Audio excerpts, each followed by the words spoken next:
Դաս 7-րդ Մուտք Դուք կսովորեք, թե ինչպես մուտք գործել շնորհքի մեջ և կիմանաք հավատքի լեզուն։ Հայր, մենք երախտապարտ ենք քեզ։ Հալելույա։ Հալելույա։ Հիսուս, մենք սիրում ենք քեզ։ Հալելույա։ Եկեղեցի բոլոր ազգերի համար հրաշալի է կրկին ձեզ հետ լինել։ Ողջունում եմ բոլոր նրանց, ովքեր դիտում են այս դասընթացները, կլինի Ինդիանա նահանգի որևէ եկեղեցում, Ավստրալիայում, թե աշխարհի որևէ անկյունում։ Մենք հրաշալի ժամանակ ենք անցկացնում խոսելով արտասովորի մասին։ Արտասովոր, ահա թե ինչպես պետք է ապրես, ինչպես Աստված ուզում է, որ ապրես, ամեն։ Հավատում եք, թե ոչ մենք արդեն կեսն անցել ենք, նախորդ 6 դասերը հիմք են գցել, իսկ հիմա պատրաստվեք, քանի որ հասել ենք պայթյունավտանգ մասին։ Կարող եք նստել։ Մենք անցնում ենք Աստծո խոսքին։ Այս դասը գրքի 12-րդ գլխից է, որը եւ վերնագրված է մուտք։ Նախ համառոտ կրկնողություն անենք։ Կարդանք Եփեսացիս 3:10-ը, որը մեր հիմնարար խոսքն է։ Պողոսն ասում է. եկեղեցիներում հավաքված քրիստոնյաների միջոցով Աստծո այս արտասովոր ծրագիրը հայտնի լինի եւ խոսվի նույնիսկ հրեշտակների մեջ։ Արտասովոր բառի սահմանումն է սովորականից այն կողմ, բացառիկ, հասարակ չափը գերազանցող։ Հականիշներն են հասարակ, նորմալ եւ սովորական։ Որն է արտասովորի հականիշը, ասեք։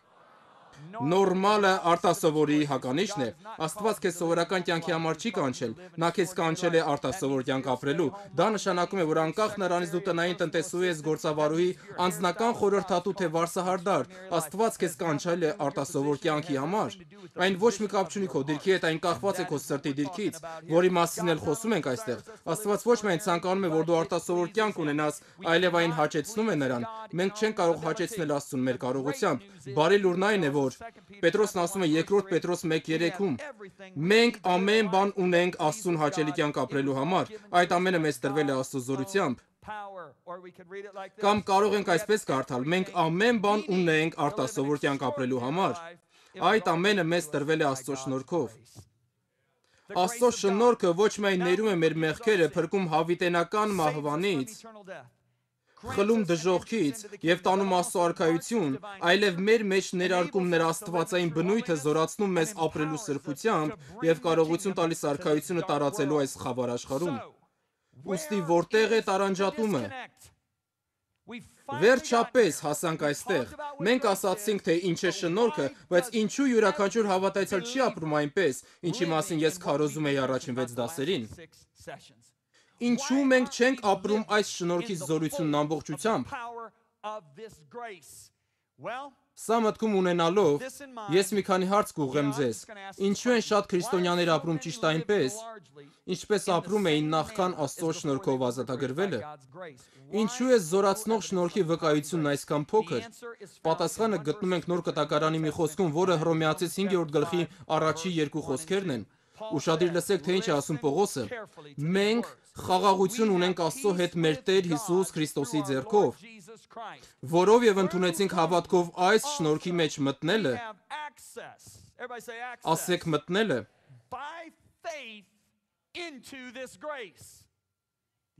Հասկացաք սա։ Եկեք առանձնացնենք այս խոսքերը։ Մենք մուտք ունենք այս շնորհքի մեջ հավատքով, նորից ասեմ սա։ Մենք մուտք ունենք այս շնորհքի մեջ հավատքով։ Բանալի բառը մուտքն է։ Հունարեն բառը, բնագիրը մուտք բառի համար հետևյալն է՝ մոտենալու հնարավորություն կամ մուտք։ Եկեք խոսենք մուտքի մասին։ Դուք ուզում եք համակարգիչը միացնել, բայց մուտքի հնարավորություն չունեք, ինչու՞։ Որովհետև դուք չգիտեք գաղտնաբառը։ Անցած աշնանը ես Աստվածաշնչի սերտողություն անցկացրեցի Սպիտակ տանը, երբ պետք է մտնել Սպիտակ տուն, հիշում եմ, որ անվտանգությունը երկար զննում էր ինձ։ Եթե ես թույլ չտայի, որ անվտանգությունը զններ ինձ երբեք թույլ չէին տա մուտք գործել Սպիտակ տուն։ Հետևում եք ինձ։ Մեկ այլ օրինակ բերեմ։ Դուք բեյսբոլի թիմի մարզիչն եք, համալսարանի բեյսբոլի թիմի, լավ։ Դուք ուզում եք պարապել, ձեզ անհրաժեշտ են բոլոր պարագաները, բայց բոլոր պարագաները, գնդակները, ձեռնոցները, զարկիչը, բռնիչը, ամեն բան պահված են համալսարանի նկուղում։ Դուք նկուղի բանալին չունեք։ Ինչ պիտի անեք։ Պիտի գտնեք պահակին, վերցնեք բանալին, որը թույլ կտա մտնելու եւ վերցնելու ձեզ անհրաժեշտ իրերը։ Ինձ հետ եք։ Հավատքն է մուտքը։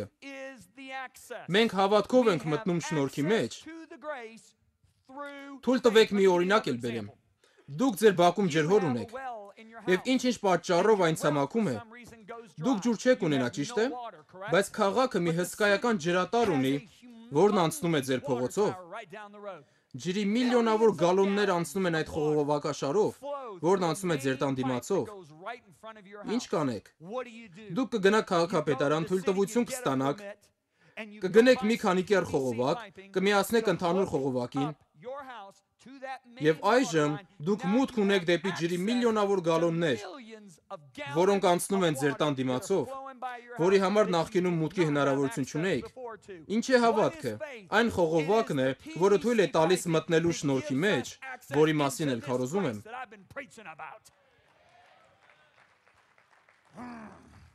Կարճ ասած,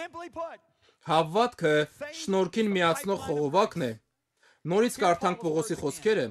Ընդունեցինք հավատքով այս շնորհքի մեջ մտնելը, որ նրանում կանգնած ենք, թույլ տվեք իմ բառերով ասել, ինչպես քիչ առաջ էլ ասացի, մենք կարող ենք մտնել մեզ անհրաժեշտ շնորհքի ջրերի մեջ հավատքի խողովակով։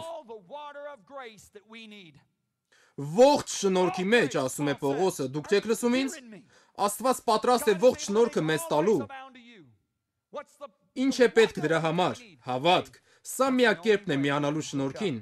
Հավատքով է որոշվում, մենք մաս ունենք, թե չունենք շնորհքի մեջ։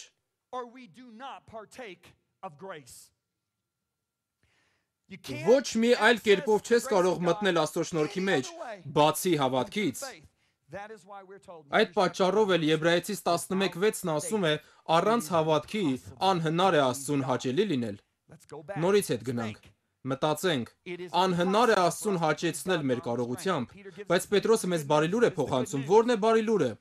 Մենք ամեն բան ունենք Աստծուն հաճելի կյանք ապրելու համար, որը մեզ տրվել է իր իսկ զորությամբ։ Որն է այդ զորությունը, շնորհքը։ Շնորհքը կարողություն է տալիս հաճեցնել Աստծուն։ Բայց եթե հավատք չունենանք, չենք կարող մտնել շնորհքի մեջ, որը հնարավորություն է տալիս հաճեցնելու Աստծուն, որը եւ չենք կարող անել մեր մարդկային ջանքերով։ Ահա թե ինչու է Աստվածաշունչն ասում, որ առանց հավատքի անհնար է Աստծուն հաճելի լինել։ Հասկանում եք սա։ Ես հավատում եմ, որ Սուրբ Հոգին էր, որ մղեց ինձ գրելու սա, քանի որ ես աղաղակում էի, ինչու ենք մենք շարունակ պարտություն կրում։ Ինչու չենք ապրում վաղ շրջանի եկեղեցու նման։ Ահա ողջ պատճառը։ Ինձ հետ եք։ Աստվածաշնչի ընդլայնված թարգմանությունն ասում է, առանց հավատքի անհնար է։ Լսում եք անհնար բառը, հաճեցնել եւ գոհացնել նրան, Աստծուն։ Առանց հավատքի խողովակաշար չունենք, հետևաբար շնորհքի մուտքի հնարավորություն չունենք, որը զորացնում է Աստծուն հաճելի կյանք ապրելու համար։ Հիմա ուզում եմ խոսել նրա շնորհքի խոսքի մասին, սա հիանալի է։ Ամեն ինչ, որ անհրաժեշտ է այս կյանքի համար, գրված է Սուրբ գրքում, ճիշտ է։ Սրա մասին արդեն խոսել ենք ավելի վաղ։ Մենք գիտենք Պետրոսի վերջին ուղերձից, որ ես սա արդեն կարդացել եմ։ Ինչպես որ նրա աստվածային զորությունը, այսինքն շնորհքը, շնորհեց մեզ այն ամենը, ասեք ամենը, որ կյանքի, արտասովոր կյանքի եւ աստվածպաշտության համար պետք է, նրա աստվածային զորությունը, շնորհքը, շնորհեց մեզ այն ամենը, որ արտասովոր կյանքի եւ աստվածպաշտության համար պետք է, որոնցով ամենամեծ եւ պատվական խոստմունքները տրված են մեզ, որ նրանցով, այսինքն ամենամեծ եւ պատվական խոստումներով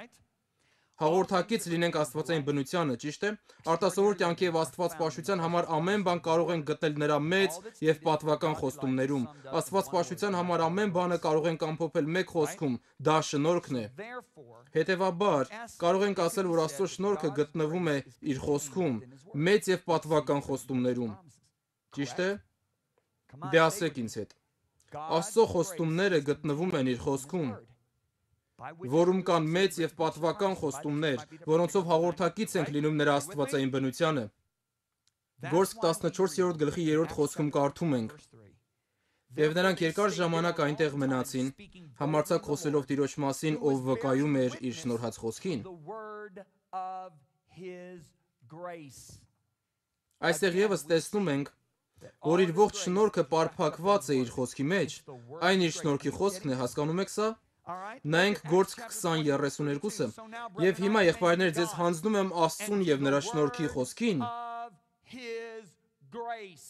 Նորից կասեմ, այն շնորհքը, որի մասին քարոզում էի վերջին 6 դասերին, այդ ողջ շնորհքը գտնվում է իր խոսքում։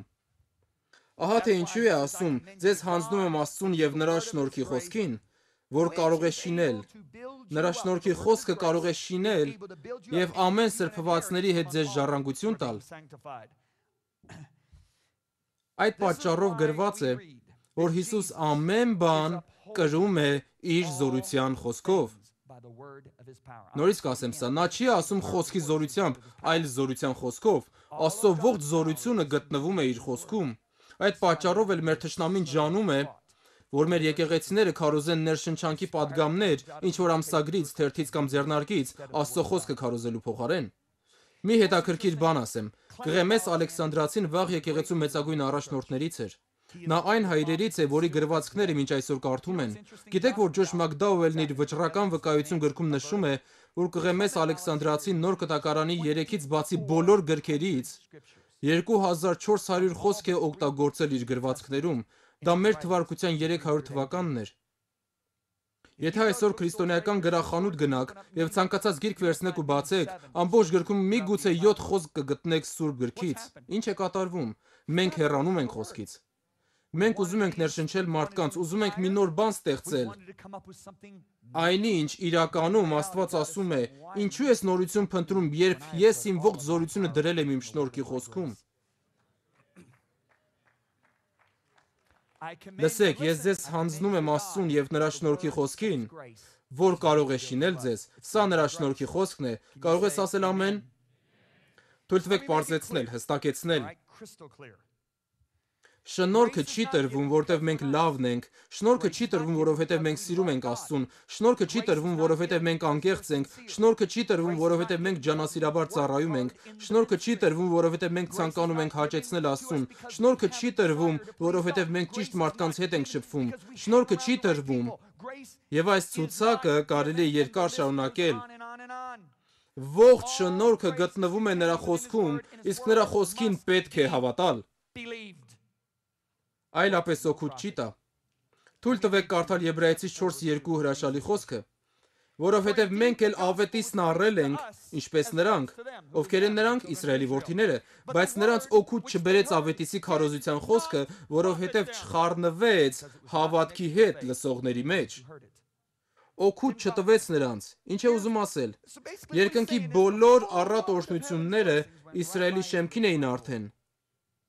Բայց նրանք դրանից ոչ մեկը չստացան, քանի որ հավատքի հետ չխառնեցին, քանի որ իրենց հավատքի խողովակը չմիացրեցին երկնքի հետ։ Հեղինակը Իսրայելին համեմատում է մեզ հետ։ Մենք ավելի մեծ ուխտի խոստումներ ունենք, բայց եթե մեր հավատքի խողովակը չմիացնենք շնորհքին, երկնքի առատ օրհնությունները կանցնեն մեր տան դիմացով, բայց մենք չենք օգտվի դրանցից։ Սա շատ լուրջ է, ասացի շատ լուրջ է։ Եկեք անդրադառնանք յուրաքանչյուր ասպեկտին, որի մասին խոսել ենք արդեն։ Առաջինը մահից փրկվելն է, անդրադառնանք շնորհքի ասպեկտներին, լավ։ Հովանու 3:16-ում կարդում ենք, որ Աստված այնպես սիրեց աշխարհը, որ իր միածին որդուն տվեց, որ ով որ նրան հավատա, ասեք հավատա, սա հավատքն է, չկորսվի, այլ հավիտենական կյանք ունենա։ Աստված Հիսուսին աշխարհի համար որպես փրկանք տվեց, ճիշտ է։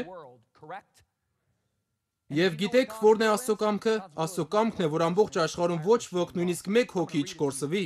Ես կկարդամ ձեզ համար 2 Պետրոս 3:9, Աստված երկայնամիտ է, քանի որ ուզում է, բոլորդ ասեք Աստված ուզում է, որ բոլորը դառնան մեղքից եւ ոչ ոք չկորսվի։ Բայց գիտեք, որն է իրական պատկերը։ Հիսուսն ասում է մեզ, Հիսուսն ասում է, որ մարդկության մեծամասնությունը դժոխք է գնալու։ Հիսուսն ասում է Մատթեոս 7:13-14-ում. Նեղ դռնով ներս մտեք, որտեղ լայն է դուռը եւ ընդարձակ ճանապարհը, որ կորուստ է տանում, եւ շատերն են նրանով գնացողները, քանի որ նեղ է դուռը ու նեղվածք ճանապարհը, որ տանում է դեպի կյանք, եւ քիչ են նրան գտնողները։ Հիսուս պարզապես ասում է, սա է իրականությունը, բայց Աստված ասում է, իմ ցանկությունն է, որ երկրագնդի վրա եղած յուրաքանչյուր մարդ փրկվի։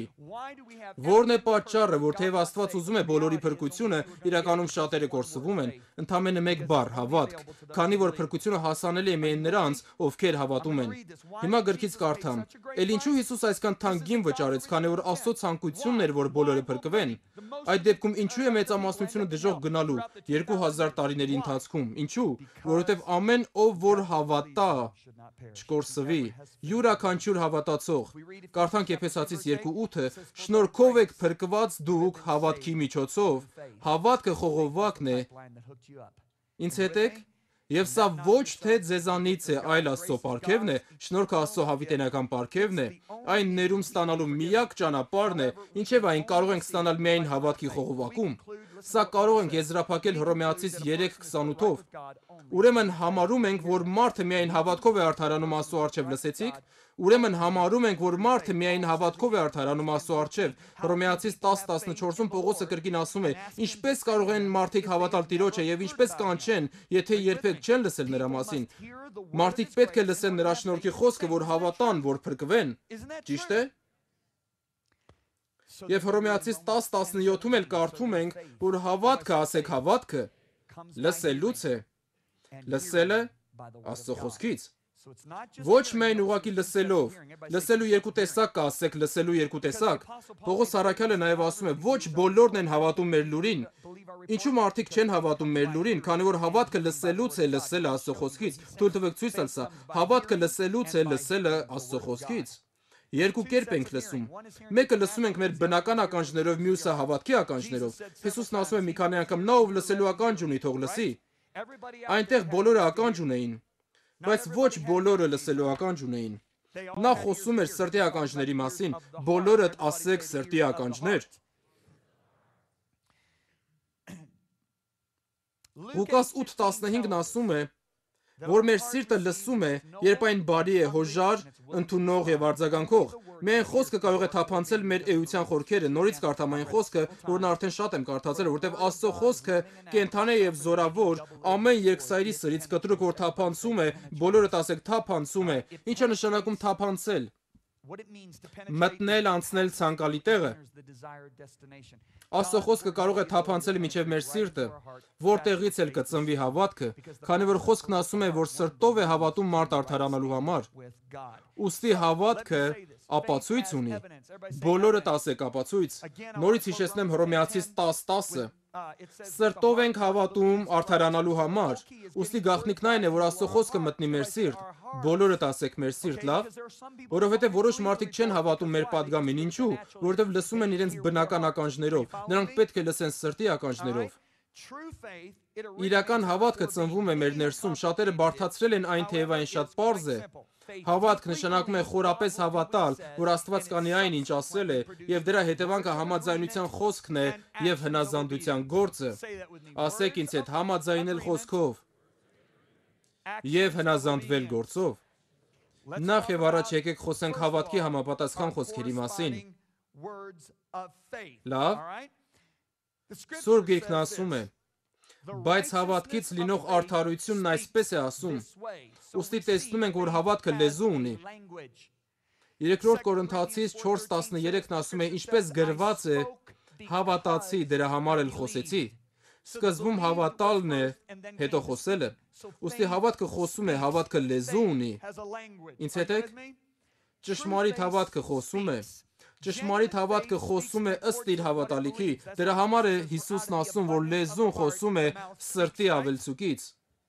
Նորից ասենք, Հիսուսն ասում է, լեզուն խոսում է սրտի ավելցուկից։ Սա Մատթեոս 12:34-ն է, Սաղմոս 2-ն էլ ասում է, ես հավատացի, դրա համար էլ խոսեցի։ Սկզբում հավատալն է, հետո խոսելը։ Հետևում եք։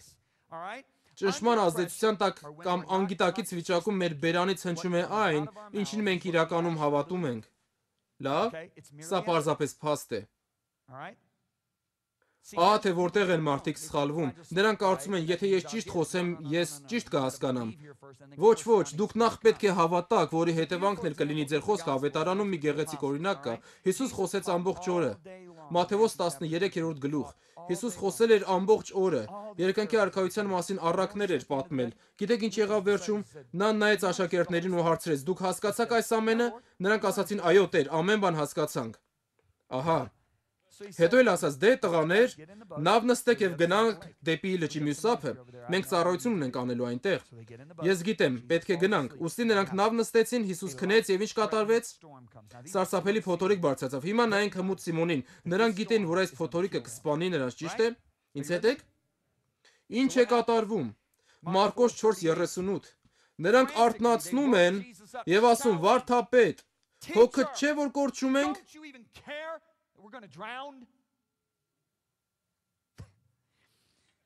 Նրանք աղաղակեցին իրենց սրտի ավելացածից։ Հիսուս չէր ասել գնացեք ու կես ճանապարհին սուզվեք, այլ գնացեք մյուս ափը։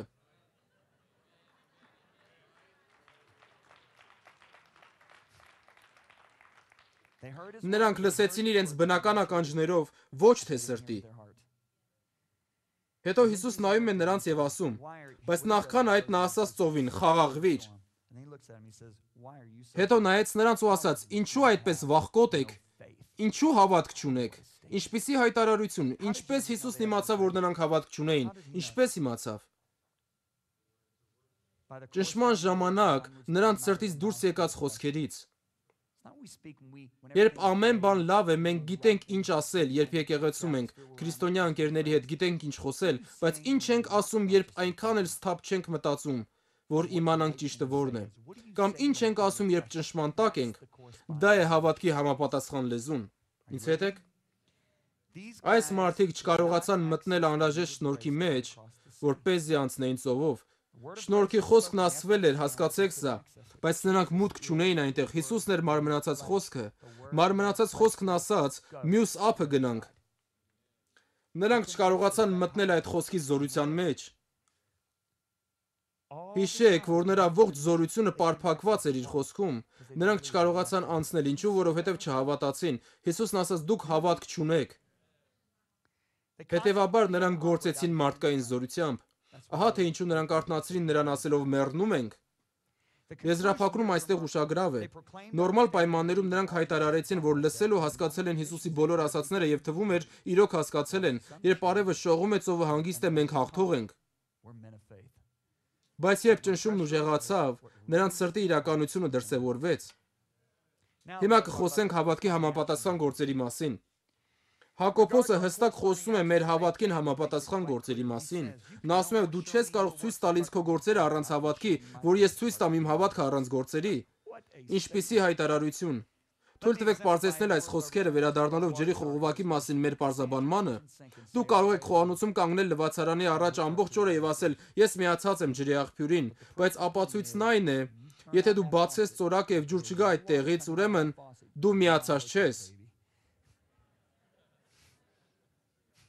Դու չես կարող ցույց տալ ինձ քո գործերը առանց հավատքի, որ ես ցույց տամ իմ հավատքը առանց գործերի։ Նույնը ճիշտ է նաև շնորհքի դեպքում։ Դու կարող ես շարունակ կրկնել. «Ես փրկված եմ, ես հավատում եմ ասված խոսքերին»։ Բայց Հիսուսն ասաց. «Նրանց պտուղներից կճանաչեք նրանց, երբ ճշմարան տակ լինեն»։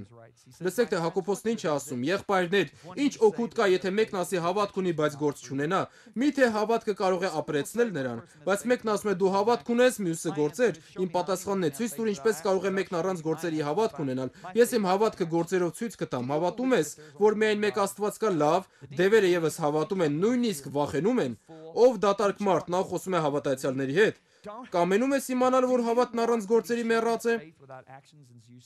Մեր հայր Աբրահամը չէ, որ գործերով արդարացավ Աստծո առաջ իր որդի Իսահակին պատարակ անելով սեղանի վրա։ Տեսնում ես, որ հավատքը նրա գործերի հետ միասին գործեց։ Եվ այն գործերով հավատքը կատարյալ եղավ։ Արտեսնում եք, որ մարդը գործերով է արդարանում եւ ոչ միայն հավատքով, որտեւ ինչպես մարմինն առանց հոգու մեռած է, այնպես էլ հավատքն առանց գործերի մեռած է։ Հակոբոսի թուղթը Աստծո շնչով ներշնչված գիրք է, ճիշտ ինչպես Գաղատացիների կամ Հռոմեացիների թուղթը, չէի ցանկանա, որ դրանցից մեկը կոչեր։ Լուր ունեմ, այս թուղթը ներշնչված է։ Ուշադրություն դարձրեցիք նրա խոսքերին։ Հակոբոսը խոսում է Աբրահամի մասին որպես հավատքի հայր։ Նրան որդի էր խոստացված, նրան որդի խոստացավ Տերը, երբ նա 75 տարեկան էր։ Երկար տարիներ պահանջվեց նրանից հավատալու դրան։ Երբ նա վերջապես հավատաց դրան 90 տարեկանում, Աստված ասաց. «Հիմա ես կփոխեմ քո անունը եւ կդնեմ Աբրահամ»։ Դու կարող ես հիմա Աբրահամ կոչվել, որ նշանակում է բազմության հայր։ Կարող եք պատկերացնել, թե ընկերներն ինչ կասեին. «Այս մարդը խելքը գցել է, բոլորովին խելքահան է եղել։ Նա իրեն բազմության հայր է կոչում, նա երեխա չունի։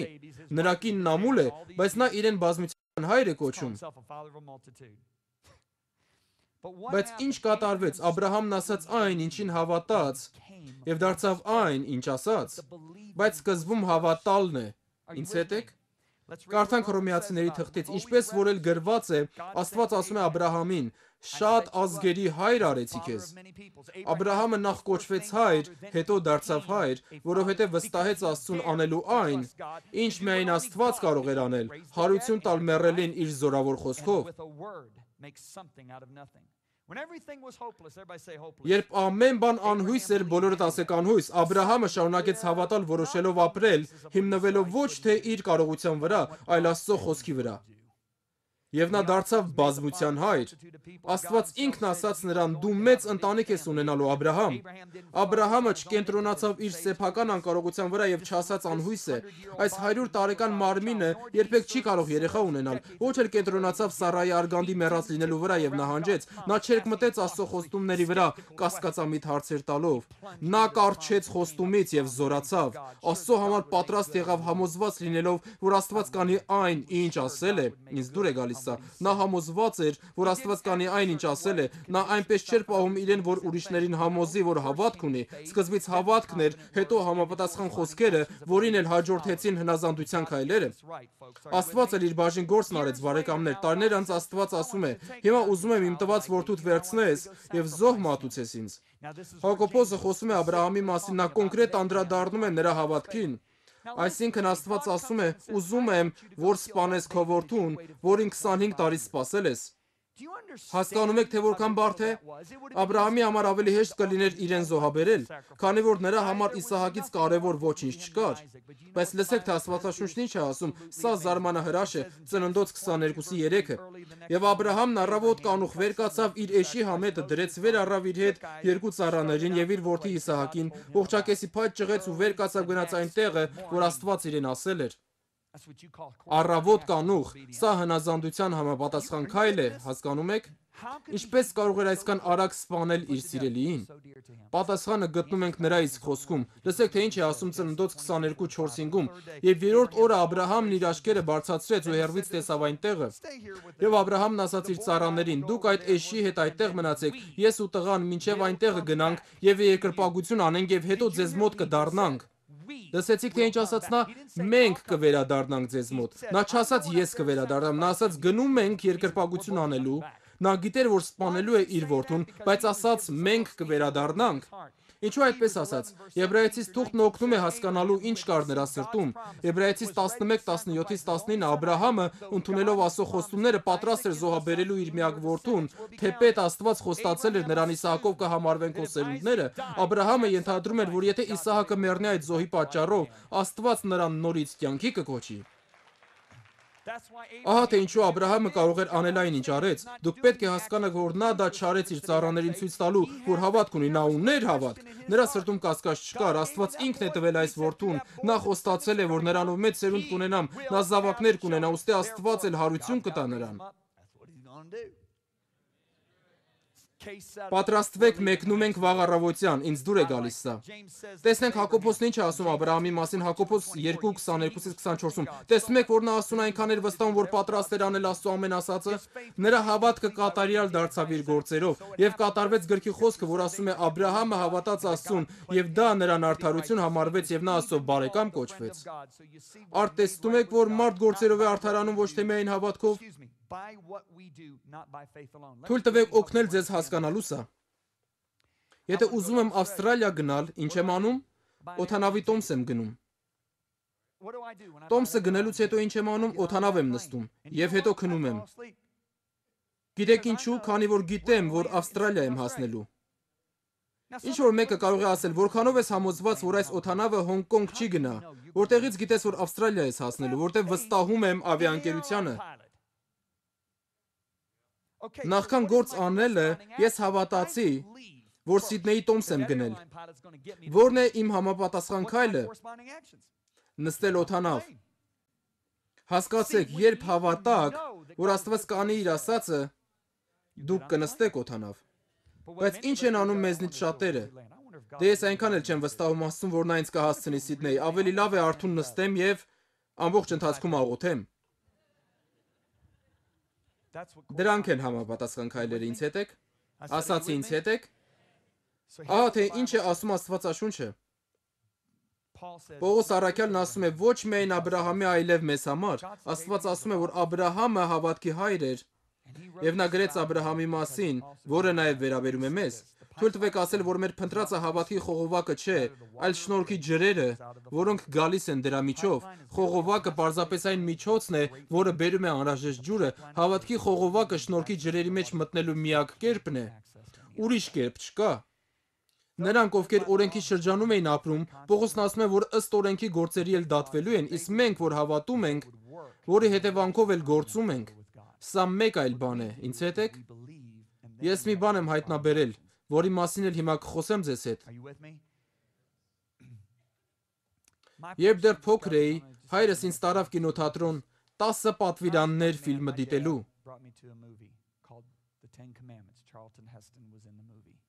Հիշում եք, չէ՞։ Մի խոսքով, երբ փոքր էի, հայրս տարավ ինձ այդ ֆիլմը դիտելու։ Ես շատ ապստամբ պատանի էի։ Ես շատ տգեղ արտահայտություններ էի անում, եւ ես փրկված չէի։ Եվ հայրս տանում է ինձ ֆիլմ դիտելու։ Երբ դիտում էի այդ ֆիլմը, տեսա ինչպես է երկիրը բացվում եւ կուլ տալիս Կորխին, Նաթանին եւ Աբիրոնին, ու նրանք ողջ դժոխքն են գնում։ Ու սարսափը պատեց ինձ։ Եվ ես կինոթատրոնից դուրս եկա որպես փոխված մարդ։ Իմ կյանքը փոխվեց մի ամբողջ շաբաթով։ Հետո շարունակեցի անել այն, ինչ անում էի նախկինում, ինչու՞։ Որտեվ ես ապաշխարեցի առանց հավատք ունենալու, առանց շնորհք ունենալու։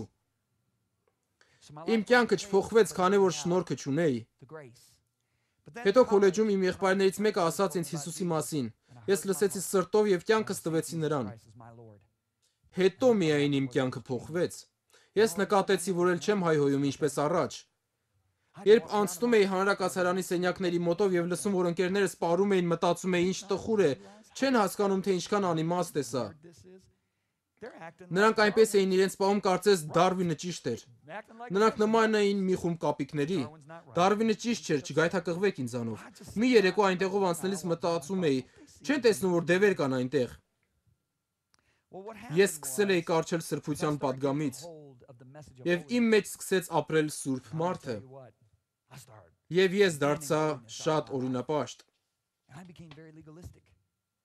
Ես կաթոլիկ էի, նոր էի փրկվել, կարդացել էի Սուրբ Եղեք խոսքը եւ չէի հասկանում ինչ է սրբությունը, եւ ես սկսեցի անհարմար վիճակի մեջ դնել իմ շրջապատի մարդկանց, իմ կնոջի երեխաներին։ Ինչու՞։ Որովհետեւ ուզում էի սուրբ կյանք ապրել իմ ուժերով։ Ես չէի մտել շնորհքի մեջ, որ ընթանամ այդ սրբության մեջ։ Մի բան է շեղվել, մեկ այլ բան է ընթանալ դրա մեջ։ Սիդնեյ գնալու համար նստում եմ օդանավ եւ 3 բան անում։ Ֆիլմ եմ դիտում, հաց ուտում եւ քնում, եւ ես հասնում եմ այնտեղ։ Բայց իմ համապատասխան գործողությունը օդանավ նստելն է։ Երբ հասկացա, որ Աստծո շնորհքը պետք է գա իմ կյանքի մեջ, որ ես սուրբ կյանք ապրեմ, իմ կյանքը փոխվեց, իմ մարդկային ջանքերն այլևս չէին գործադրում։ Ես լողում էի զորության մեջ, քանի որ ես պարզապես հավատացի։ Պատճառը, թե ինչու չենք ստանում Աստծո առատ օրհնություններն այն է, որ մենք ուղղակի չենք հավատում։ Սա ավելին քան պարզ է։ Հիսուս դա էր ուզում սովորեցնել իր աշակերտներին 3.5 տարի։ Դուք ընդամենը պետք է հավատաք։ Հաջորդ դասին ավելի մանրամասն կխոսենք։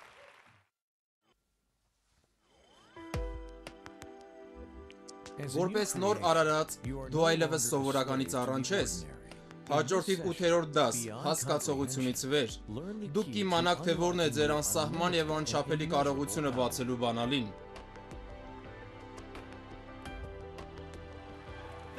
Շնորհակալություն, շատ շնորհակալություն։ Հայր, շատ շնորհակալ ենք քո ամեն տվածի համար։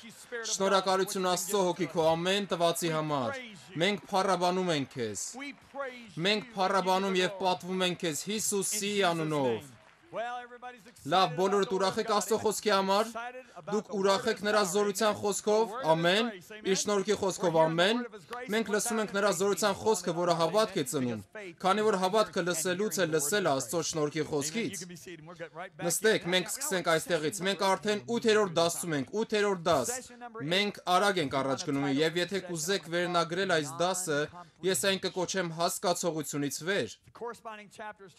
Սա համապատասխանում է գրքի 13-րդ գլխին։ Կրկին կարդանք Եփեսացիս 3:10-ը, եկեղեցիներում հավաքված ձեզ նման քրիստոնյաների միջոցով Աստծո այս արտասովոր ծրագիրը հայտնի է դառնում եւ խոսում նույնիսկ հրեշտակների մեջ։ Արտասովոր, կրկնեք սահմանումը, սովորականից այն կողմ հականիշներն են հասարակ, նորմալ, սովորական։ Որն է արտասովորի հականիշը, նորմալը։ Աստծուն հաճելի է արտասովոր կյանքը, մենք չենք կարող հաճեցնել Աստծուն մեր սեփական կարողությամբ։ Բարի լուրը գտնում ենք Պետրոսի ուղերձում, 2 Պետրոս 1:3։ Մենք անհրաժեշտ ամեն բան ունենք Աստծուն հաճելի կյանք ապրելու համար։ Այդ ամենը մեզ տրվել է Աստծո իսկ զորությամբ։ Կամ կարող ենք այսպես կարդալ. մենք անհրաժեշտ ամեն բան ունենք արտասովոր կյանք ապրելու համար։ Այդ ամենը մեզ տրվել է Աստծո։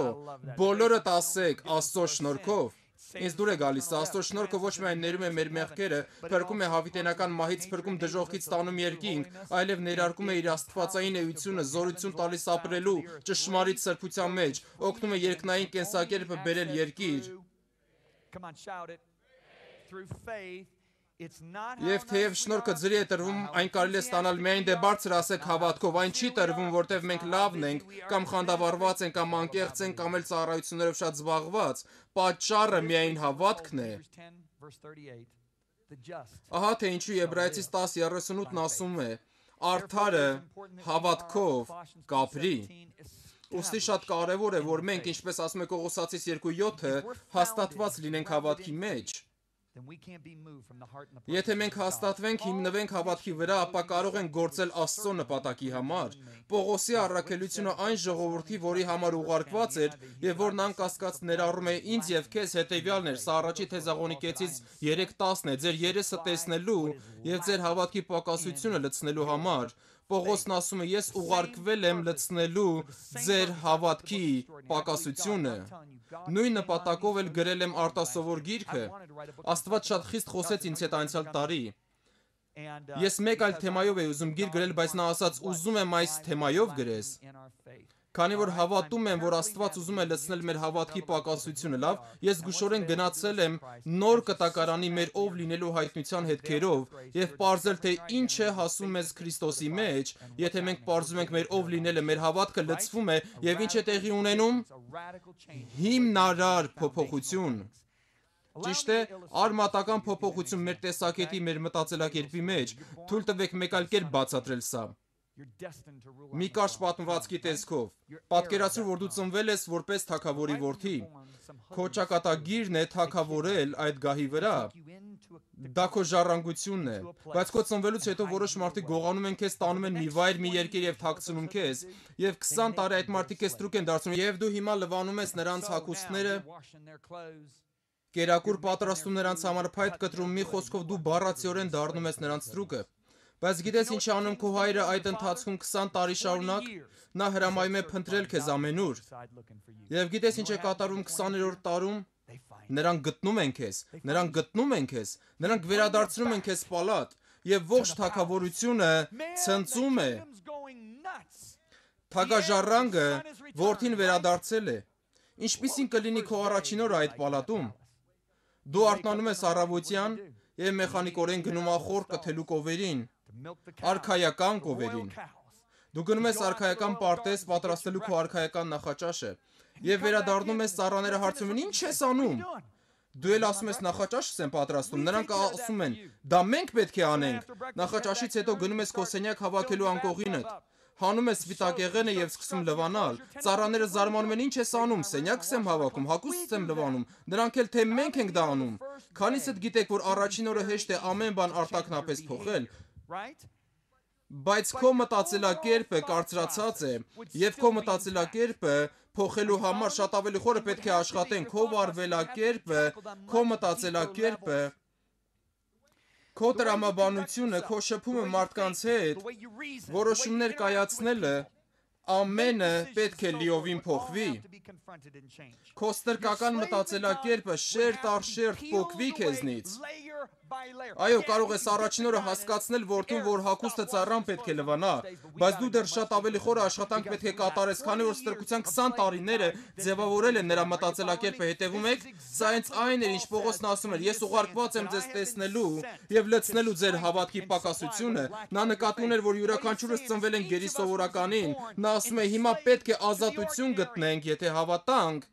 որ շնորհքով փրկված ենք եւ այլևս սովորական չենք։ Ինձ հետ եք, ասացի ինձ հետ եք, մենք ապրում ենք այնպես, ինչպես սովորել ենք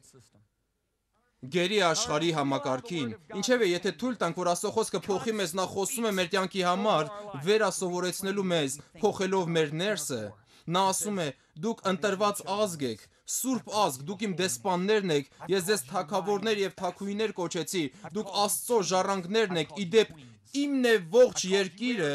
եւ դուք Քրիստոսի ժառանգակիցներն եք, իսկ Քրիստոսը տիեզերքի արքան։ Մենք պետք է իմանանք սա եւ հավատանք սրան, գլխավորը հավատալն է։ Եթե չհավատանք, մուտք չունենք, ինձ հետ եք, հավատքը մտնում է մեր նոր էության մեջ, մեր էությունը հաղորդ է դարձնում երկնքի առատությանը,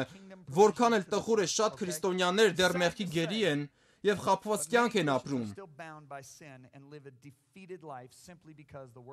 Քանի որ շնորհքի խոսքը հիմնավորապես չի հռչակվել նրանց կյանքում, կարող եք սրան ամեն ասել, նրանք սրտով չեն լսում, այնինչ ընդունում ենք, մենք ընդունել ենք Հիսուսի լրությունը, որ ինչպես որ նա է, այնպես էլ մենք ենք այս աշխարհում։ Նրանք սա սրտով չեն լսել, ինձ հետ եք։ Պողոսը համարձակ հայտարարում է. Աստծո շնորհքով եմ ինչ որ եմ։ Վճռականություն կա այստեղ։ Եզրահանգում կա նրա խոսքում։ Գիտեք ինչ նկատի ունի նա ասում է, ինչպես ուզում եք կոչեք ինձ, բայց ես գիտեմ, թե ով եմ Աստծո շնորհքով։ Նա ասում է, դուք կարող եք մեղադրել ինձ իմ վատ անցյալի համար, բայց ես գիտեմ, թե ով եմ Աստծո շնորհքով։ Դուք կարող եք ասել, թե որքան աննկատ է իմ ընտանիքը, բայց ես գիտեմ, թե ով եմ Աստծո շնորհքով։ Նա ասում է, դուք կարող եք կարծել, որ ես դատապարտված եմ անհաջողության, բայց ես գիտեմ, թե ով եմ Աստծո շնորհքով։ Դուք կարող եք ասել, որ ես մեղավոր եմ, բայց ես գիտեմ, թե ով եմ Աստծո շնորհքով։ Պողոս առաքյալը ոչ միայն ապրում էր այս գիտության զորությամբ, այլև ջերմեռանդորեն աղոթում, որ սա իրականություն դառնա բոլոր քրիստոնյաների սրտերում։ Լսեք, թե ինչ է աղոթում Եփեսացիս 1:18-19, որ ձեր սրտի աչքերը լուսավորվելով գիտենաք, թե ինչ է նրա կոչումի հույսը եւ ինչ է իր ժառանգության փառավոր մեծությունը սուրբերում, որպեսզի իմանաք, թե ինչ է նրա զորության գերազանց եւ անսահմանափակ մեծությունը մեզանում եւ մեզ համար, որ հավատացինք իր կարող զորության հաջողության պես։ Դուք լսեցիք, սա ինչ է ուզում ասել Պողոսն այստեղ, այն է, ես երազում եմ եւ աղոթում, որ դուք իմանաք, թե ով եք դուք Հիսուս Քրիստոսում։ Լսեք նրա խոսքերը։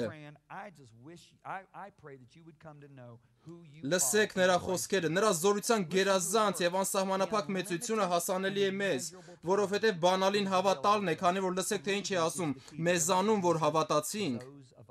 Սա հասանելի է միայն հավատացողին։ Այսինքն նա ասում է, ուզում եմ, որ իմանաք, թե ով եք դուք Աստծո շնորհքով։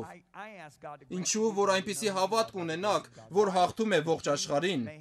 Լսեք, թե ինչ է ասում առաջի Հովհաննես 5:4-ը. մենք աշխարհին հաղթում ենք մեր, ասեք հավատքով։ Մենք աշխարհին հաղթում ենք մեր հավատքով։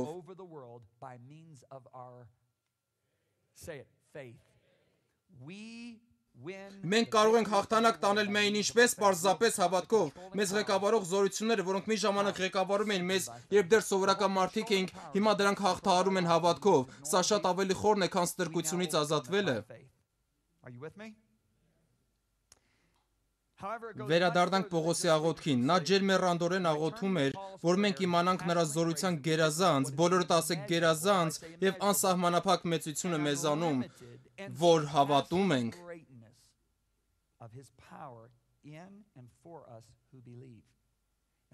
Լսեք այս խոսքերը։ Զորության գերազանց եւ անսահմանափակ մեծությունը, նա շարունակում է ասելով, դա այն նույն զորությունն էր, որ հարություն տվեց Հիսուս Քրիստոսին մեռելներից։ Հասկանում եք։ Հունարեն զորություն բառը դունամիսն է։ Լսեք ինչպես է թեյերը սահմանում դունամիսը։ Զորություն, որը բնակվում է ինչ-որ բանի մեջ, արժանի իր էությանը։ Ասում եմ ձեզ, սա ինձ շատ է ուրախացնում։ Զորություն, որը բնակվում է ինչ-որ բանի մեջ, արժանի իր էությանը, սա քո ժառանգությունն է։ Դու ժառանգել ես այն, երբ դարձել ես Աստծո որդի։ Հիշենք Հովանու 1:16-ը. Եվ նրա լիությունից մենք ամենքս առանք, նրա լիությունից մենք ամենքս առանք, ինչպես նա է, մենք էլ այդպես այս աշխարհում։ Մեր ժառանգած զորությունը նույն զորությունն է, որ հարություն է տվել Քրիստոսին։ Նույն զորությունն է, որով Հիսուս քայլել է այս երկրի վրա։ Մտածեք սրա շուրջ։ Նույն զորությունը, որ հարություն տվեց Հիսուսին, բնակվում է մեր մեջ։ Ահա թե ինչու է թշնամին այսքան ջանասիրաբար աշխատել, որ նվազեցնի մեր մեջ շնորհքը։ Եթե դու հայտնաբերես, թե ով ես դու կբարձրանաս եւ մեծ վտանգ կսպառնաս նրա գործին։ Աստված փառավորվում է մեր մեջ, եթե մենք ապրում ենք Հիսուսի նման, մենք ստեղծված ենք թագավորելու կյանքով։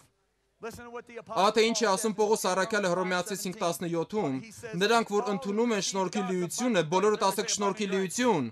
Հիշեք, նա է տվել ողջ շնորհքը, նրանք, որ ընդունում են շնորհքի լիությունը եւ արդարության պարգևները կյանքով, կթագավորեն։ Բոլորդ ասեք ինձ հետ, կթագավորեն կյանքով։ Հիսուս Քրիստոսի ձեռքով։ Ինչ է նշանակում կյանքով թագավորել, այսինքն բարձրանալ չափանիշից բարձր։ Մենք կապված չենք սովորականին, մենք ապրում ենք արտասովոր կերպով, մենք հին կերպով չենք ապրում, այլ նոր կերպով։ Մենք կյանքին նայում ենք որպես մեր նոր առաքելություն, երկնքի կեսակերպը երկիր բերելու։ Հետևում եք,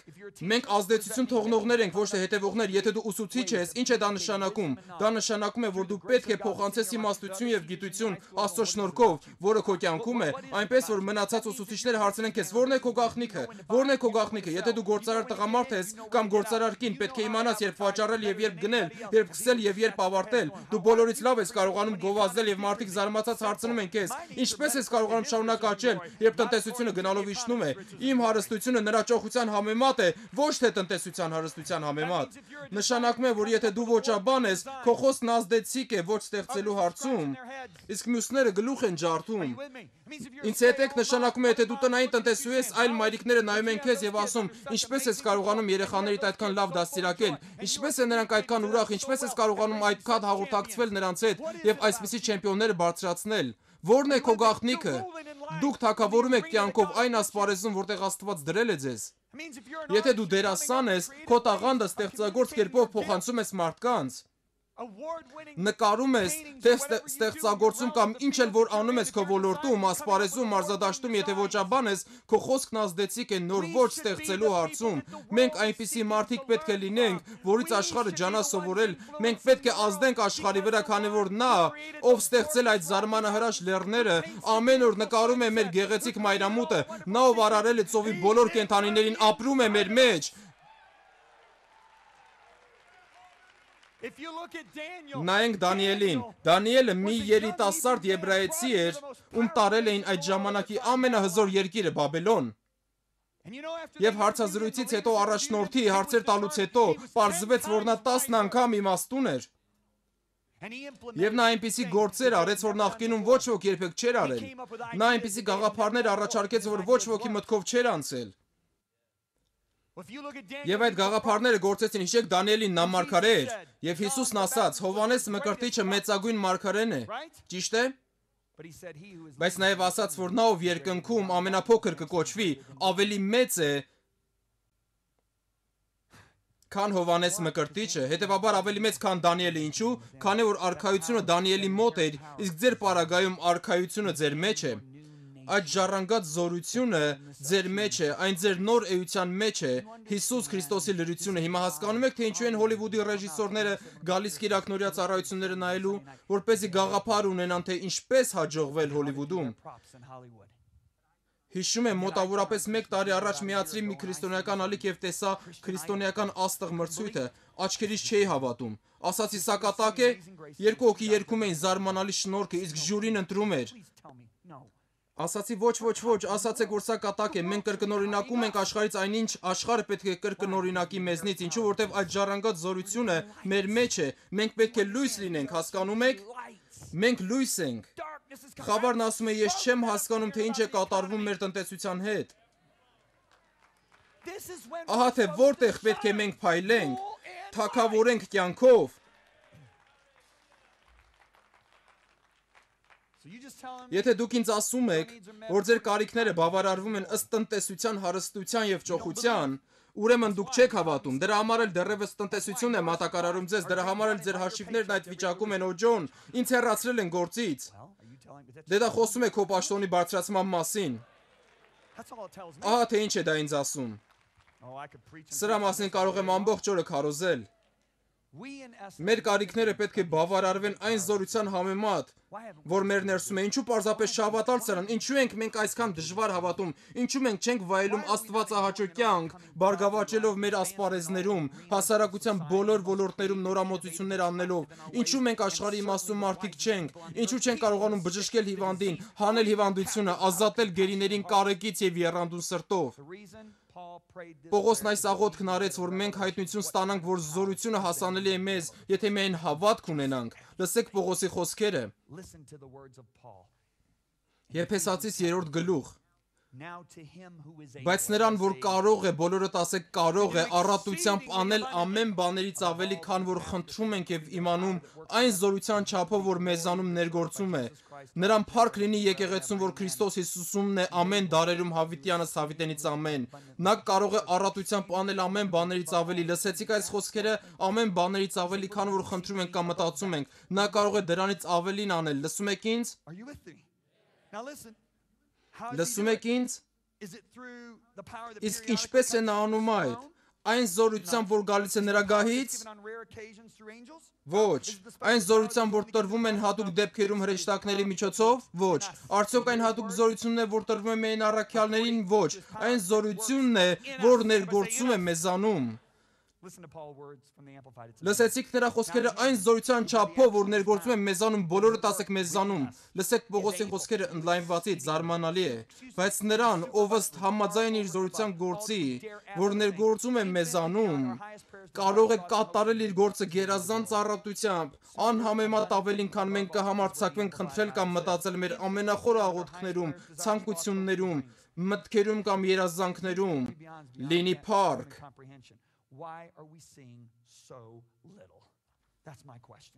Վեր մեր աղոթքներից, երազածից, մտածածից, ավելի քան մարդկային միտքը կարող է ընկալել, ինչու ենք մենք այսքան քիչ տեսնում, ահա իմ հարցը, պատասխանը գտնում ենք մի կարճ խոսքում, նա կարող է,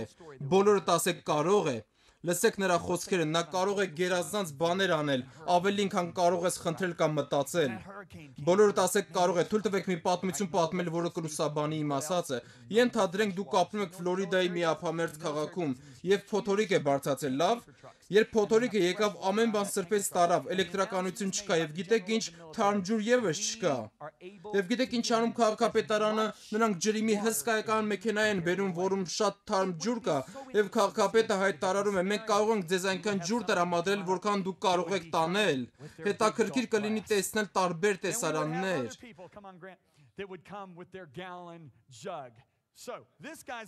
Տուր ինձ դա, մեկը կգա իր չիպսի տուփով, մեկն էլ կբերի։ Տուր ինձ դա, իրենց ջրի տարան։ Առաջինը կտանի հազիվ կես լիտր ջուր, երկրորդը 5 լիտր ջուր։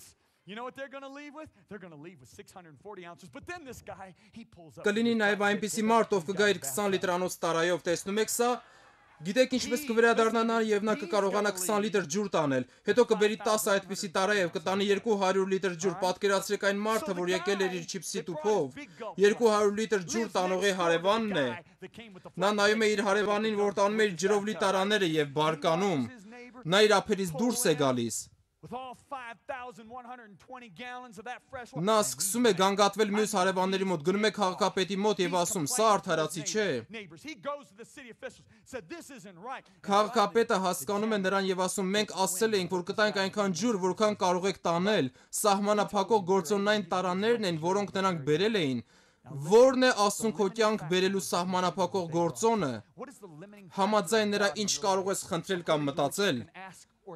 Նա կարող է շատ ավելին անել։ Քաղաքապետը նայում է նրան եւ ասում. «Եղբայր, մենք կարող ենք քեզ շատ ավելին տալ, քան քո չիպսի տուփն է։ Եթե բերեիր քո դույլերը, մենք կլցնեինք քո դույլերը։ Մենք կարող ենք տալ շատ ավելին, քան որ բերել էիր։ Աստված կարող է շատ ավելին անել, ավելին, քան դու մտածում ես, խնդրում կամ պատկերացնում»։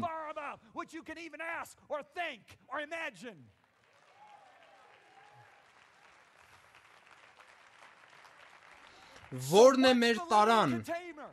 Դա մեր հավատքն է, դա այն չէ, ինչ խնդրում ես մտքով, այլ սրտով։ Հիշեք, կարևորը ձեր սրտինն է։ Ասեք սրտինը, հասկանում եք սա։ Մենք ենք սահմանափակում Աստծո զորությունը մեր մեջ, քանի որ այն, ինչ խնդրում ենք, աղոթում, մտածում, զորություն ունի սահմանափակելու այն։ Ինչու են եկեղեցու քարոզներն այսքան հասարակ, սովորական եւ նույնիսկ խաբված։ Ես կասեմ, թե ինչու։ Թշնամին ջանասիրաբար փորձել է պահել մեզնից շնորհքի ճշմարտությունը։ Ես կբացատրեմ։ Նա ամեն ջան գործադրել է, որ համոզի քարոզիչներին, ծառայողներին, հեղինակներին, քրիստոնյաներին խոսել իրենց հասկացողությունից,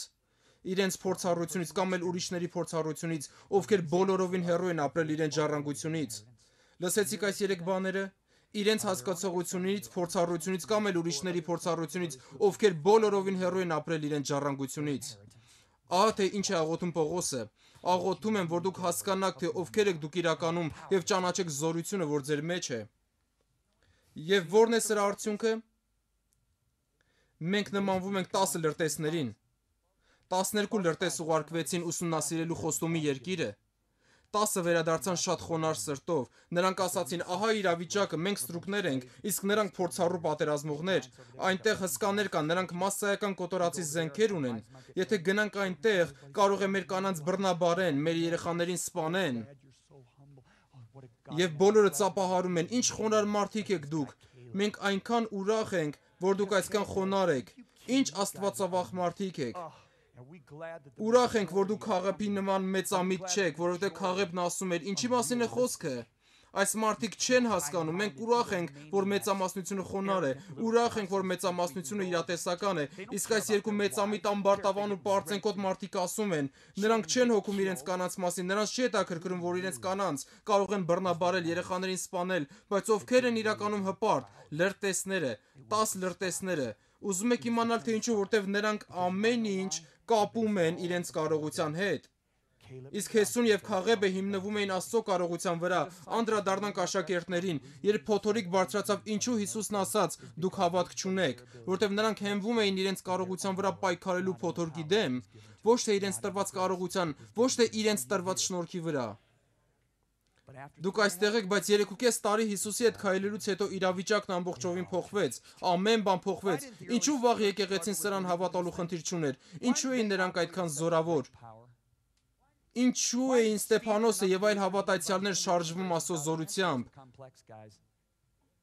Պատասխանը պարզ է, ժողովուրդ։ Նրանց օրինակը Հիսուսն էր։ Սատանան չէր կարողանում ներգործել նրանց սրտի եւ մտքի վրա, թե Աստծո զորությունը հեռացել է, կամ այդ զորությունն այլևս չի գործում։ Այսօր մենք թույլ ենք տվել մարդկանց կասկածի տակ դնել ճշմարտությունը։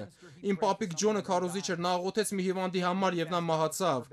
Եվ հռութը խնդրեց Աստծուն իր հղիության ընթացքի համար, բայց նա վիժեց։ Իմ ընկեր Սեմը խնդրեց Աստծուն ազատել իրեն ողնաշարի ցավից, բայց նա դեռ ցավից տառապում է։ Ուստի մենք թույլ ենք տալիս մեզ եզրակացնել, որ դրանք չկան Աստվածաշնչում։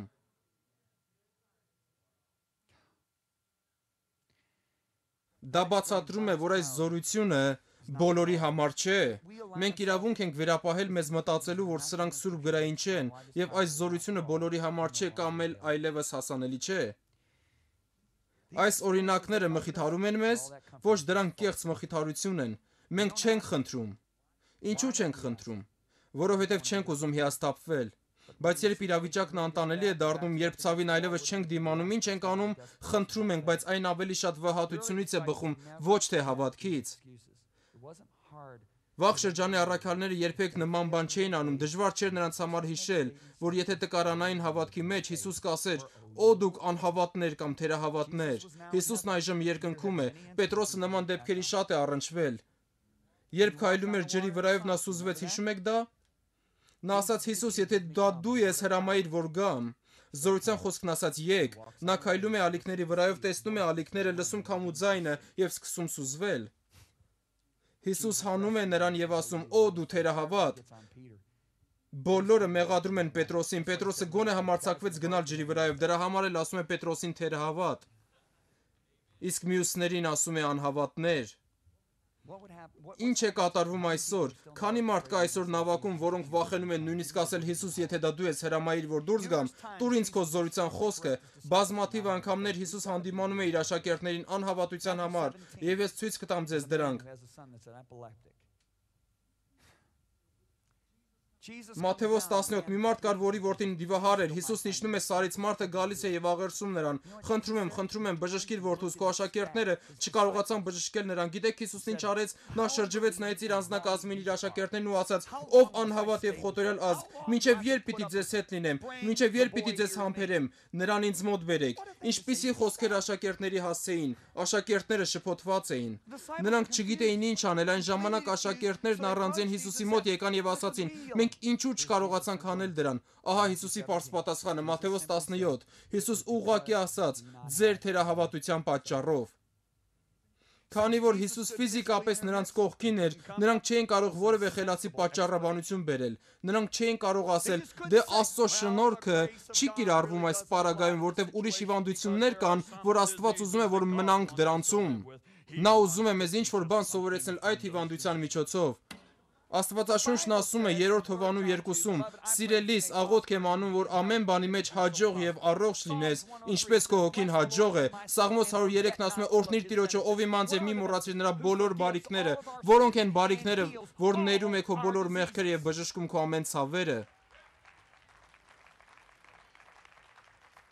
Խոսքն ասում է, որ Աստված ներում է մեր բոլոր մեղքերը, նույն խոսքն ասում է, որ բժշկում է մեր բոլոր հիվանդությունները։ Եթե իսկապես հավատում ես, որ Աստված քեզ ինչ-որ բան է սովորեցնում այդ հիվանդության միջոցով, ուրեմն դադարիր բժշկի մոտ գնալուց։ Ինչու ես պայքարում Աստծո ընթացքի դեմ։ Ինչու ես գնում բժշկի մոտ եւ խնդրում բուժել քեզ, եթե Աստված ինչ-որ բան է սովորեցնում քեզ այդ հիվանդության միջոցով։ Ինչու ես պայքարում նրա ընթացքի դեմ։ Որովհետև սրտիդ խորքում գիտես, որ Աստված չի ստեղծել քեզ, որ հիվանդ լինես։ Բժշկի մոտ գնալու մեջ սխալ բան չկա, բայց ինչու ես ստում, եթե Աստված ասում է, որ արդեն բժշկել է քո ցավերը։ Եթե մի իրավիճակում ես, որ ասում ես Աստված, ես հավատում եմ, որ ինձ կբժշկես, բժշկի միջոցով խնդիր չկա։ Միայն թե մի ասա, որ Աստված ինչ որ բան է սովորեցնում ինձ հիվանդության միջոցով, դրա համար էլ չի բժշկում։ Ուրեմն սովորիր դասը եւ մի գնա բժշկի։ Եթե ուզում ես շարունակել այդ սուտը, դու գիտես։ Միգուցե ասես, ինչու ես այդքան խիստ։ Ես խիստ եմ, որտեղ շրջագայում եմ ողջ երկրով եւ տեսնում իրավիճակը։ Ես հոգնել եմ տեսնել, որ հավատացյալներն անտեսված են, գերի սովորականին, ապրում են աշխարհի նման եւ չեն քայլում Աստծո զորությամբ։ Դուք պետք է հասկանաք։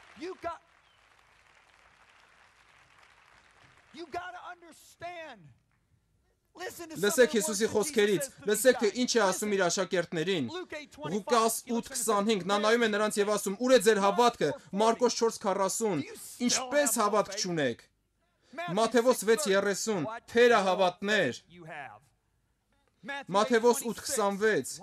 ինչու վախկոտ եք թերահավատներ։ Եվս մեկը նա նայում է նրան եւ ասում. թերահավատ, ինչու երկմտեցիր։ Մեկ այլ տեղ ասում է գաճաճ հավատացյալներ։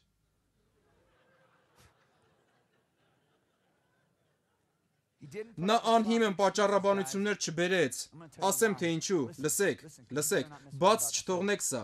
Նա նրանց այնքան շատ էր սիրում, այնքան խորն էր սիրում, որ ուզում էր հեռու պահել նրանց կեղծ ու սխալ ուսմունքից, որը կկործաներ նրանց հավատքը։ Նա կարեկցում էր նրանց։ Հավատում եմ, որ մարդիկ էլ եղած կլինեն, որոնք ասել են. «Ուր է ձեր հավատքը, դուք պարզապես մեծամիտներ ու ամբարտավաններ եք, հպարտ եք եւ տկար հոգեվոր»։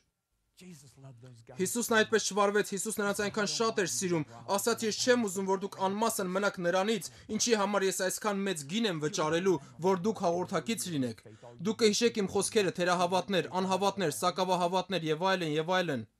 Ինչ կասեր Հիսուսն այսօր, եթե գար ամերիկյան եկեղեցիներ։ Մենք նրան պատկերել ենք այսպես. նա նայում է մեր թերահավատությանը կարեկից սրտով եւ բարությամբ։ Բայց ես նորություն ունեմ ձեզ համար, Աստվածաշունչն ասում է, որ նա նույնն է երեկ, այսօր եւ հավիտյան։ Սուրբ Հոգին այսօր այստեղ է, բայց նրա ձայնը կարող ենք խեղդել։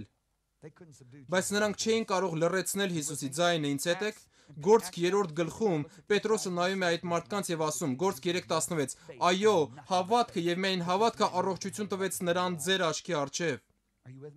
Ինձ հետ եք,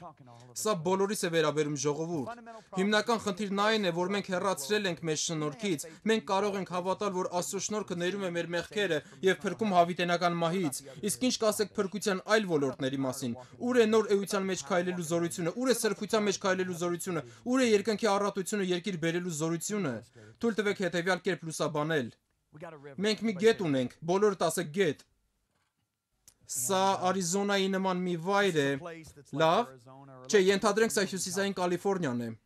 կլիման շատ չոր է, բայց այս գետը հոսում է այս դաշտի կողքով, եւ մենք տարբեր տեսակի հացահատիկ ունենք այստեղ, տեսնում եք սա, մենք ցորենի արտ ունենք, լոբու արտ ունենք, գարու արտ ունենք, եգիպտացորենի, վարսակի եւ այլն, հետեւում եք ինձ, գետը հոսում է դրանց կողքով, քանի որ եղանակը շատ չոր է, նրանք պետք է արտը ջրեն գետի ջրով, այլապես այն կչորանա։ Բայց ինչ է կատարվում։ Ցորենի արտի տերը գիտեք ինչ է անում։ Բերում է խողովակ, միացնում է գետին եւ ջուրը հոսում է իր արտի միջով։ Եվ ինչ է կատարվում։ Ցորենը աճում է։ Լոբու արտի տերը չի անում։ Նրա արտը չորանում է։ Գարու արտի տերն էլ չի անում, նրա արտը եւս չորանում է։ Եգիպտացորենի արտը նույնպես չորանում է։ Վարսակի արտը նույնպես չորանում է։ Քանի որ միայն ցորենի արտի տերն է խողովակով միացել գետին, թույլ տվեք սա ցույց տալ։ Սա Աստծո շնորհքի ջրանցքն է։ Սա մեղքերի թողությունն է։ Եկեղեցում բոլորը միացրել են խողովակը շնորհքին։ Օ, ես գնում եմ երկինք, Հիսուս ներել է իմ մեղքերը, իսկ սուրբ ապրելը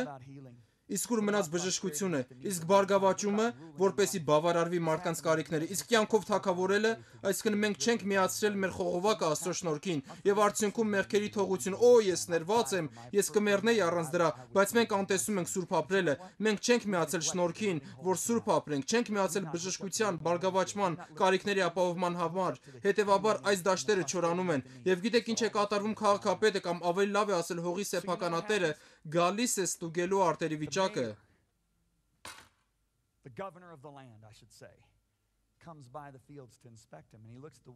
Նայում է ցորենի արտին եւ ասում. հրաշալի է։ Հետո նայում է լոբու, գարու, վարսակի արտերի մշակներին եւ ասում. ինչով եք զբաղված։ Ինչու եք արհամարում, այս հորդառատ գետը հոսում է ձեր արտի կողքով, ինչու չեք միացել ձեր խողովակները։ Իսկ ինչ կասի հունձքի տերը դատաստանի օրը։ Եթե մենք միացել ենք մեղքերի թողության խողովակին, իսկ մնացածների համար պատճառաբանել ենք ասելով, որ դրանք չեն գործում, նա արցունքներն աչքերին կնայի մեզ եւ կասի. դու գիտակցում ես, թե ինչ գինեմ վճարել, որ քայլես իմ զորությամբ։ Ինչու հավատացիր պատճառաբանություններին եւ ստերին, որոնք հակառակ էին իմ զորության խոսքին։ Ես այն տվել էի քեզ, իսկ դու լսեցիր մարդկանց տրամաբանությունը, որը հերքեց իմ զորությունը եւ պտղաբեր չեղար այդ ոլորտներում։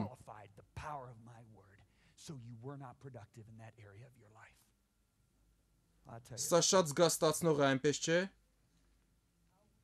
Ինչպես բացատրենք նրան, որ մենք չենք հռչակում շնորհքի ամբողջ զորությունը, որ մարդիկ պտղաբեր եւ արդյունավետ լինեն։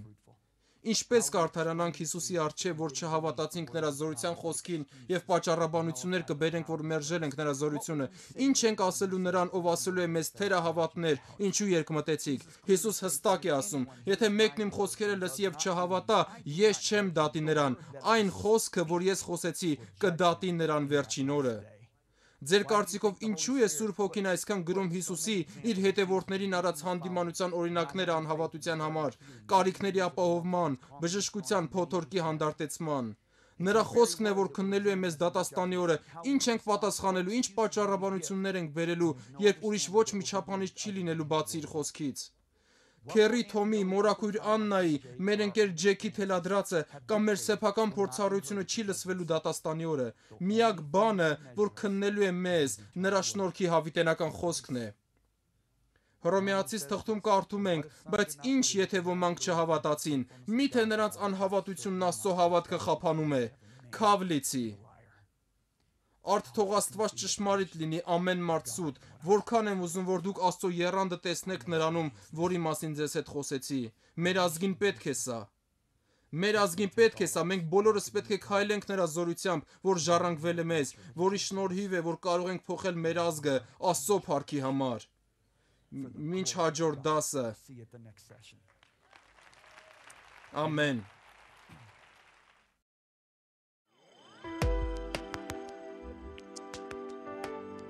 Երբևէ փնտրել ես աղոթքին պատասխանելու բանաձևը։ Ինչին է Աստված արձագանքում։ Այս պատասխանը եւ շատ ավելին հաջորդիվ 9-րդ դասին ճշմարիտ հավատքը չի թուլանում։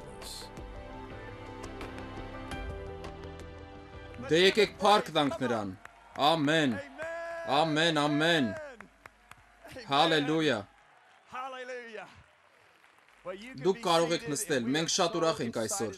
Արդեն 9-րդ դասում ենք, պատրաստ եք սրան։ 9-րդ դաս, մենք այնքան շատ բաների մասին ենք խոսել, որ կարիք կա շատ արագ կրկնել դրանք։ Մենք կբացենք մեր հիմնարար խոսքով, որը Եփեսացիս 3:10-ն է։ Պողոսն ասում է, եկեղեցիներում հավաքված, ձեզ նման քրիստոնյաների միջոցով Աստծո այս արտասովոր, բոլորդ ասեք արտասովոր ծրագիրը հայտնի է դառնում եւ խոսվում նույնիսկ հրեշտակների մեջ։ Ես սիրում եմ ասել, եկեք հրեշտակներին խոսելու թեմա տանք։ Հալելույա, ես ուրախ եմ։ Արտասովոր, կրկնենք սահմանումը, սովորականից այն կողմ, բացառիկ, հասարակ չափը գերազանցող։ Հականիշներն են հասարակ, նորմալ, սովորական։ Որն է արտասովորի հականիշը։ Նորմալն է։ Դուք հասկացել եք։ Մենք հասկացել ենք, որ Աստված ոչ միայն ցանկանում է, որ մենք արտասովոր կյանք ապրենք, այլև Աստծուն հաճելի է արտասովոր կյանքը։ Մենք չենք կարող հաճեցնել Աստծուն մեր սեփական կարողությամբ։ Բարի լուրը գտնում ենք Պետրոսի ուղերձում, 2 Պետրոս 1:3 ժամանակակից անգլերեն տարբերակից։ Թույլ տվեք մի բան ասել։ Ինչպես նկատեցիք, ես շատ տարբեր թարգմանություններ եմ օգտագործում թե հիմա, թե գրքում։ Ինչու եմ այսպես անում։ Քանի որ բնագրում, եբրայերենում, հունարենում, արամեերենում մոտավորապես 11200 բառ կա Աստվածաշնչում։ Իսկ անգլերենում միջին հաշվով 6000 բառ կա Աստվածաշնչում։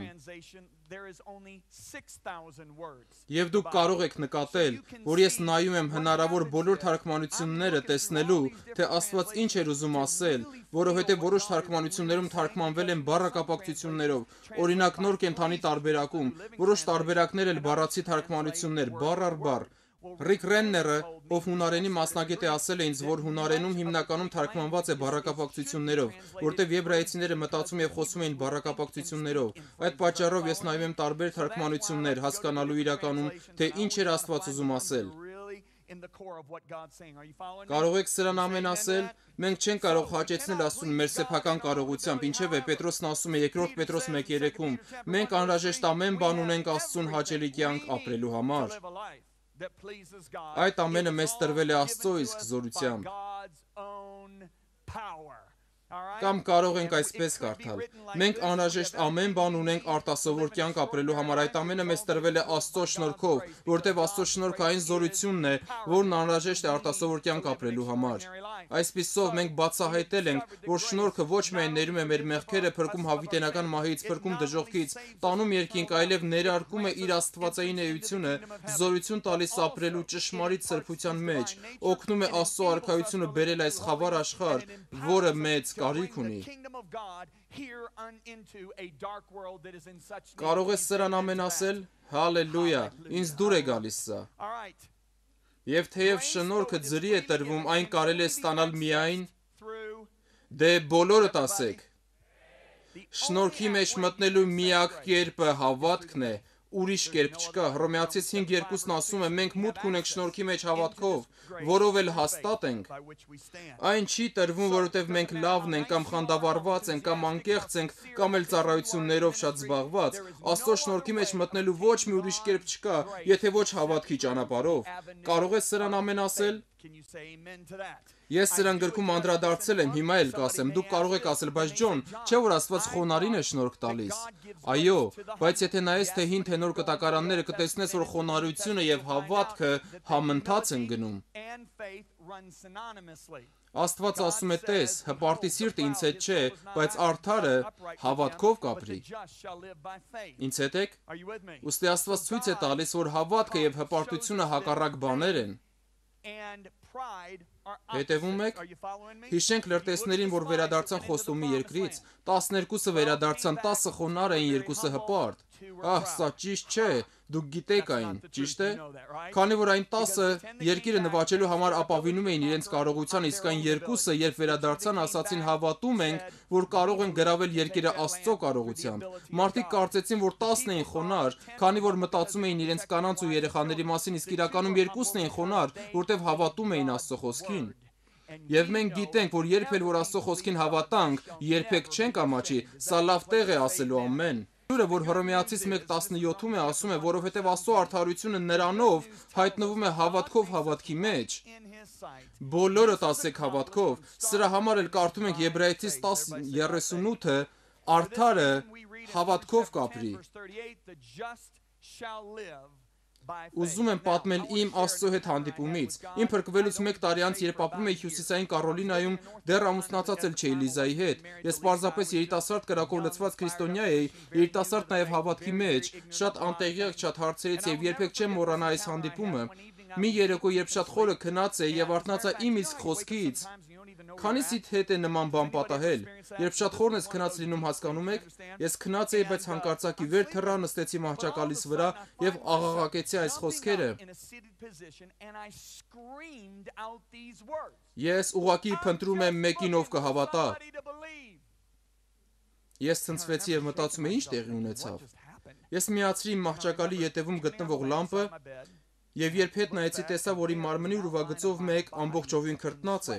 Ես ջերմություն չունեի, ես մտածեցի, Աստված հենց նոր խոսեց իմ միջոցով։ Եվ ես ակնածանքով լցվեցի կատարվածի հանդեպ։ Եվ հանկարծակի մտածեցի այդ խոսքերի շուրջ, ես փնտրում եմ մեկին, ով կհավատա, ասացի Աստված իմ, ես գիտեմ դա տարրական բան է։ Մի քանի րոպե մտածեցի եւ պառկեցի քնելու, մտածելով Աստված իմ, եթե մյուս անգամ ցանկանաս ինձ արթնացնել ու բան ասել, կարող ես մի լուրջ բան ասել։ Ես հաջորդ առավոտյան, երբ արթնացա, երբեք չեմ մոռանա, բառերը շարունակ հնչում էին մտքումս։ Ես փնտրում եմ մեկին, ով կհավատա, ես փնտրում եմ մեկին, ով կհավատա, ես փնտրում եմ մեկին, ով կհավատա։ Ես փնտրում եմ մեկին, ով օրվա կեսին հասկացա այն։ Ես երբեք չեմ մոռանա դա։ Ես քայլում էի փողոցում եւ հանկարծ բղավեցի, ընդամենը այդքանը, ես բղավեցի, դա հա թե ինչ ես դու ուզում։ Դու պարզապես փնտրում ես մեկին, ով կհավատա քեզ։ Ես սկսեցի մտածել ավետարանների մասին։ Ես մտածեցի, ով էր Հիսուսին ամենաշատը վշտացնում։ Ես չեմ ասում, թե ովքեր էին ամենաշատը բարկացնում նրան, չէ՞ որ փարիսեցիները, այլ ով կամ ովքեր էին ամենաշատը վշտացնում նրան։ Նրանք, ովքեր ուղղակի չէին հավատում, որ Աստված կանե այն, ինչ ասել է, իսկ ով է ամենաշատը ուրախացնում նրան, ով ստիպեց նրան հիանալ ավելի, քան որևէ մեկը, նա ով ուղղակի հավատում էր Աստված կանե այն, ինչ ասել է, թե կանի, ինձ հետ եք։ Աստված ուրախանում է, ասեք ուրախանում է։ Նա ուրախանում է, երբ իր զավակները հավատում են, քանի որ Աստվածաշունչն ասում է, առանց հավատքի անհնար է Աստծուն հաճելի լինել, քանի որ առանց հավատքի չեն կարող մտնել այն շնորհքի մեջ, որը կարողություն է տալիս հաճեցնելու Աստծուն։ Հիմա մի հայտարարություն կանեմ եւ ուզում եմ, որ այն օրհնի ձեր հոգիները։ Ուշադիր լսեք սա։ Աստված չի արձագանքում մեր կարիքներին, նա արձագանքում է մեր հավատքին։ Ոմանց դեմքից երևում է, որ ցնցվեցիք, ես կկրկնեմ։ Աստված չի արձագանքում քո կարիքներին, նա արձագանքում է քո հավատքին։ Ես բազում օրինակներ կարող եմ ցույց տալ ավետարանից ի հաստատումն իմ ասացի, բայց թույլ տվեք անդրադառնալ ընդամենը մի քանիսին։ Նայենք կույր Բարթուղիմեոսին, քանիսդ եք հիշում կույր Բարթուղիմեոսին, նա կույր էր, մուրացկան։ Հիսուս գալիս էր Երիքոյից եւ նրան մեծ բազմություն էր հետևում։ Երբ Բարթուղիմեոսը լսեց, որ Հիսուսն է անցնում, նա սկսեց աղաղակել. Հիսուս, Դավթի որդի, ողորմիր ինձ։ Բարթուղիմեոսի շուրջը եղած մարդիկ ասում էին. լռիր, դու խանգարում ես մեր հանդիպումը նրա հետ, բայց Բարթուղիմեոսն ավելի բարձր էր աղաղակում. Հիսուս, Դավթի որդի, ողորմիր ինձ։ Հիշեք, Հիսուս դուրս էր եկել Երիքոյից եւ գնում էր Երուսաղեմ կատարելու իր առաքելությունը այս երկրի վրա։ Ինձ հետ եք։ Հանկարծակի Հիսուս կանգնում է,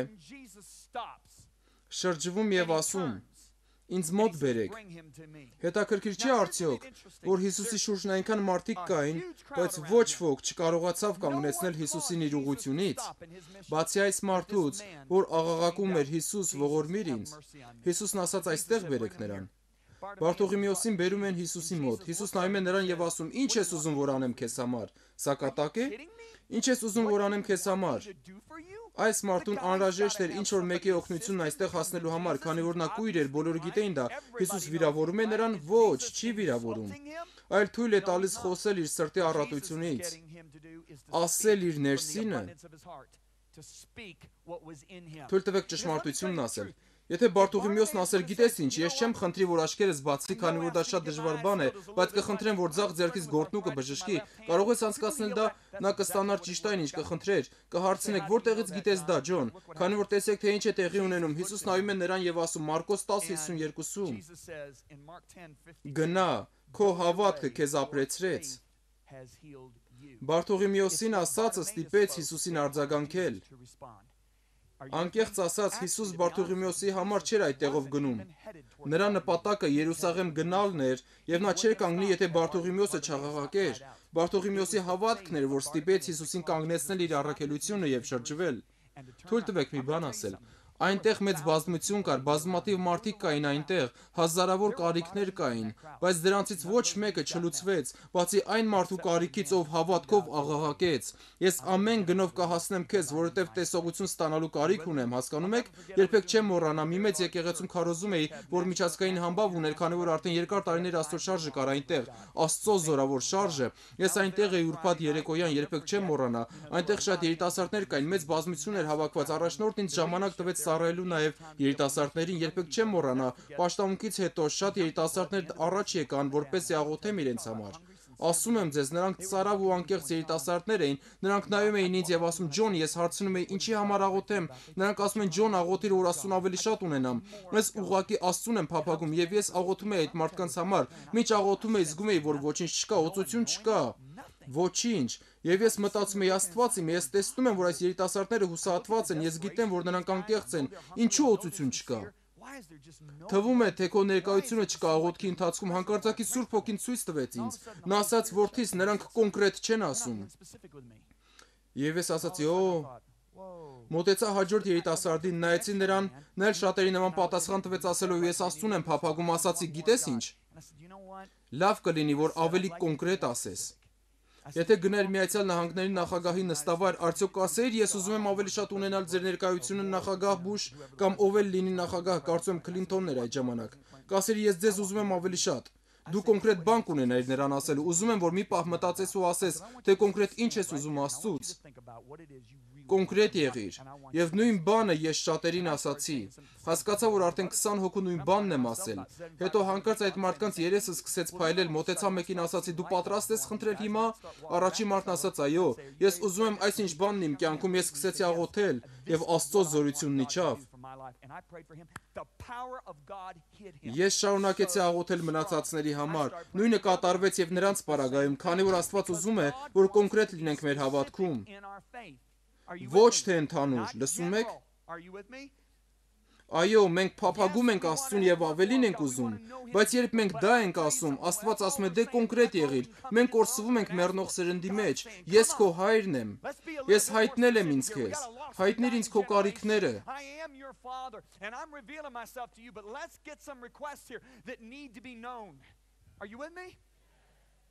Հիշենք 12 տարի արյունահոսությամբ տառապող կնոջը, նա 12 տարի տառապել էր, դիմել էր բժիշկների, որոնք չէին օգնել նրան։ Հիսուսի շուրջը մեծ բազմություն կա։ Գիտեք ինչ անում այս կինը։ Նա անցնում է բազմության միջով, նա ասում է, եթե միայն դիպչեմ նրա հագուստի ծայրին կբժշկվեմ։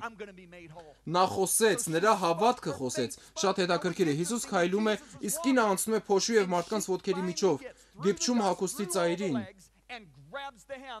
Հիսուսն հակարծակի շրջվում է եւ հարցնում. ով դպավ ինձ։ Աշակերտները զարմացած նայում են նրան. ինչ է կատարվում մեր ղեկավարի հետ, մարդիկ հրում են քեզ եւ դու դեռ հարցնում ես ով դիպավ քեզ։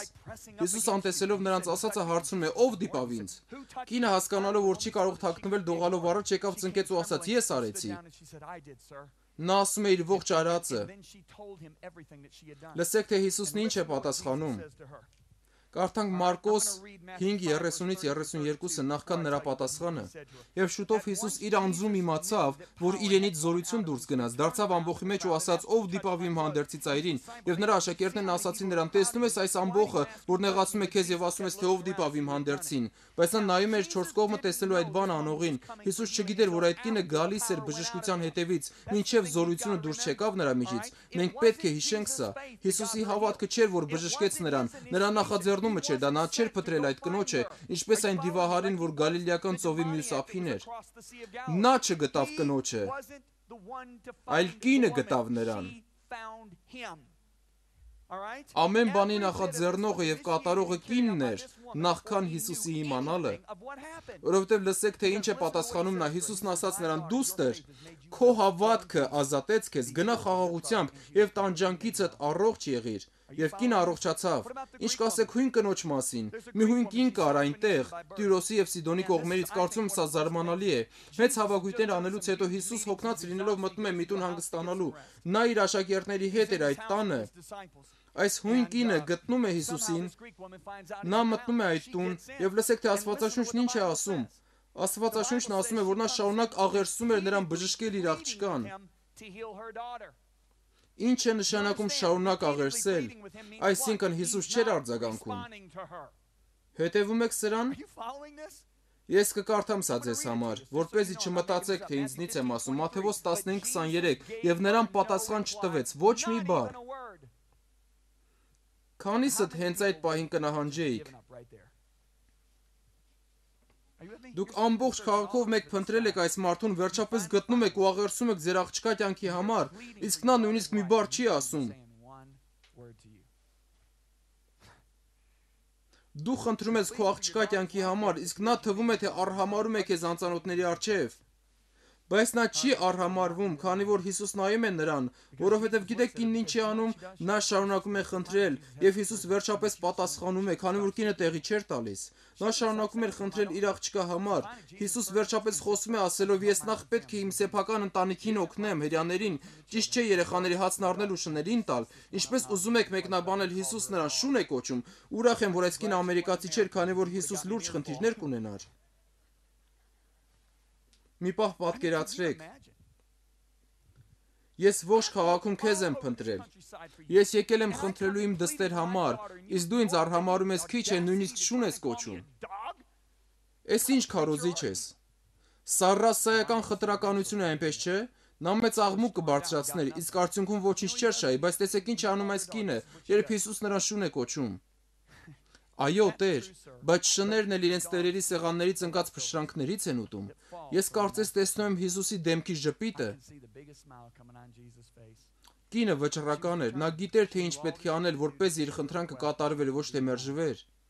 Հիմա լսեք Հիսուսի պատասխանը նրան։ Հիսուս պատասխանեց նրան. «Ով կին, քո հավատքը մեծ է»։ Այս կինն ավետարանի մի քանի մարդկանցից մեկն է, ում մասին Հիսուս խոսում է որպես մեծ հավատք ունեցող։ Իսկ Պետրոսին եւ մնացած աշակերտներին հաճախակի ասում էր. «Թերահավատներ, անհավատներ, ինչու հավատ չունեք, ինչու եք թերահավատություն անում, ուսումնասիրեք ու տեսեք, թե քանի հոգու Հիսուսն ասաց մեծ է քո հավատքը, որքան հիշում եմ ընդամենը 2, ընդամենը 2 հոգու, այն էլ ոչ հերյա, մեկը հռոմեացի հարյուրապետն էր, մյուսը այս հույն կինը»։ Զարմանալի է։ Հիսուսն ասաց. «Ով կին, մեծ է քո հավատքը, քեզ լինի, ինչպես ուզում ես»։ Հասկանում եք սա։ Հիսուսն ինքը Աստված լինելով, մարմնացած խոսքը լինելով, արհամարհում էր այս կնոջը, քանի որ նա խոստումի դուստր չէր, բայց կնոջը տրվում է իր ուզածը իր մեծ հավատքի շնորհիվ։ Նորից ասեմ, Հիսուս արձագանքում է հավատքին, ոչ թե կարիքին։ Այս կնոջ խնդրանքն իր կարիքից էր բխում, բայց նա իր խնդրանքը ստացավ, քանի որ հավատաց։ Հասկացաք սա։ Ամեն։ Արդեն պարզ էր, թե ինչու դուք չեք ստանում այն, ինչ արդեն տրվել է,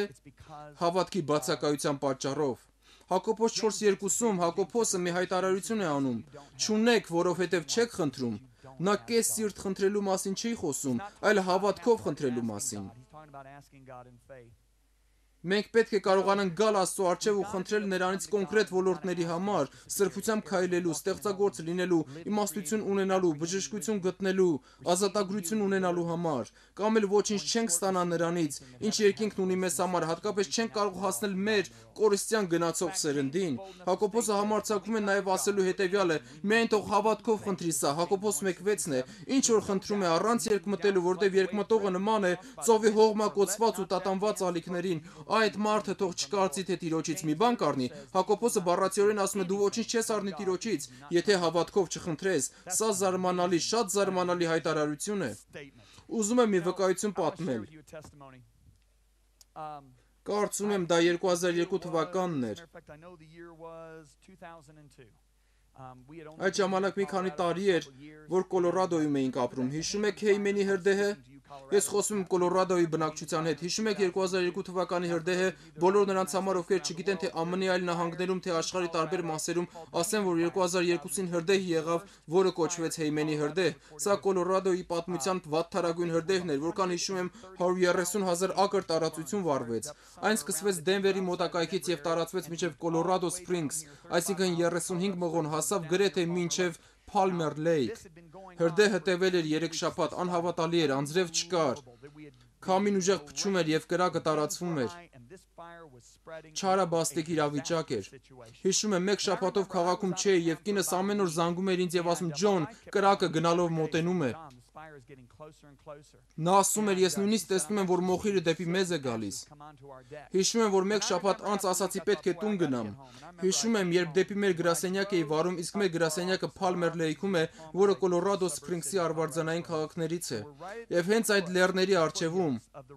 Նրանց համար, ովքեր չգիտեն, ասեմ, որ մի քանի լեռներ կան, որոնք կոչվում են նախալեռներ։ Այդ լեռների միջով մի ճամփա կա, որ երբ այդ տեղով ես գնում, անմիջապես լեռների միջով ես անցնում։ Կրակը հասել էր այդ լեռներին, այսինքն շատ մոտ էր մեր գրասենյակին։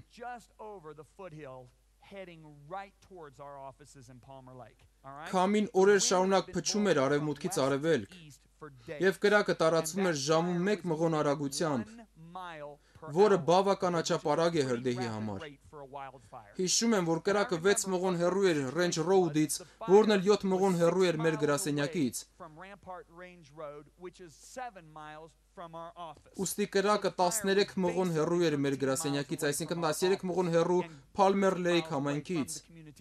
Երբեք չեմ մոռանա, որ օդանավակայանից անմիջապես գնացի մեր գրասենյակ, նույնիսկ տուն չգնացի։ Հիշում եմ, որ հավաքել էի 150 արագություն։ Ես տեսնում էի միայն ծխի անծայրածիր քուլաներ, կարծես պատերազմ լիներ, քանի որ տեսնում էի, թե ինչպես է ծուխը իջնում մեքենայից վրա, մինչ ես գնում էի դեպի մեր գրասենյակ։ Հիշում եմ այն մոխիրն ու ծուխը, որի միջով անցնում էր մեքենաս, ես ցնցված էի, քանի որ երբեք նման բան չէի տեսել։ Հիշում եմ, երբ հասա գրասենյակ, տեսա մի բեռնատար է կանգնած։ Տեսա, որ մեր անձնակազմի անդամները, գրքերը, DVD-ները, տեսաերիզները, այն ժամանակ դեռ տեսաերիզներ էլ էինք օգտագործում, տեղափոխում են մեքենայի մեջ։ Մտածեցի, այ քեզ իրավիճակ։ Մեզնից ոչ շատ հեռու այլ ծառայության 2 շենք էլ կար, երկուսն էլ էվակուացվել էին, քանի որ դա կամավոր էվակուացում էր։ Հենց որ կրակը հասներ Range Road-ին, էվակուացիան պարտադիր կլիներ, եւ բոլորը պետք է հեռանային Palmer Lake-ից։ Մեր ադմինիստրատորը, որը ներկայիս ադմինիստրատորը չէ, պատրաստվում էր մեզ հեռացնել այդ տեղից, ինչպես արել են մյուս 2 ծառայությունները, երբ մեքենաս կանգնեցրի, հարցրի նրան, սա պարտադիր էվակուացիա է։ Ասաց ոչ, դեռ կամավոր էվակուացիա է, հենց հասնի Range Road-ին պարտադիր կդառնա։ Ասացի, ասա բոլոր անդամներին, որ հավաքվեն սրահում, մենք ժողով ենք անելու։ Մենք մտանք սրահ եւ ես գրատախտակին գրեցի Հիսուս Քրիստոսի խոսքերը։ Ես գրեցի Մարկոս 11:22-ից 24-ը։ Հիսուս պատասխանեց նրանց եւ ասաց. «Հավատք ունեցեք առ Աստված»։ Լսեք այս խոսքերը, ճշմարիտ ասում եմ ձեզ, ով որ այս սարին ասի հեռացիր եւ ծովի մեջ ընկիր, եւ իր սրտում չերկմտի, այլ հավատա, թե ինչ որ ասում է, կլինի ինչ որ ասում է։ Նկատեցիք, որ ասում է բառը օգտագործված է 3, իսկ հավատա բառը 1 անգամ։ Շատ հետաքրքիր է։ Ուստի ասում եմ ձեզ, ինչ որ խնդրում եք աղոթքով, հավատացեք, որ կստանաք եւ կունենաք։ Նայեցի իմ անձնակազմին եւ ասացի, հասկանում եք, որ այս խոսքերը ոչ թե ինչ-որ քարոզիչ է ասել, այլ Հիսուս։ Ասացի, նա ասում էր խոսել թշվառության դեմ։ Ես փորձեցի ձեզ ողջ պատմությունը ներկայացնել, որպեսզի ենթատեքստից դուրս չլինի։ Հասկացեք, այն ժամանակ, երբ անձնակազմս աղոթում էր, շատ ջերմեռանդ չէր, շատ եռանդուն չէր աղոթում։ Ես նկատել եմ, որ երբ մարդիկ հավատք չեն ունենում, կամ միայն ընդհանուր հավատք են ունենում, այսինքն միայն փրկության հավատք, բայց տարբեր իրավիճակներում իրենց հավատքը ուժեղ չէ, նրանք շատ պասիվ են աղոթում։ Օ, շնորհակալ եմ Տեր, որ այդ կրակը չի հասնի մեր գրասենյակին եւ չի այրի այն։ Լսեք, ավելի լավ է լքեք տարածքը, լավ։ Թողեք բոլոր իրերը, ոչինչ մի վերցրեք, շտապեք դուրս գալ, քանի որ քեզ միայն գնալը կփրկի։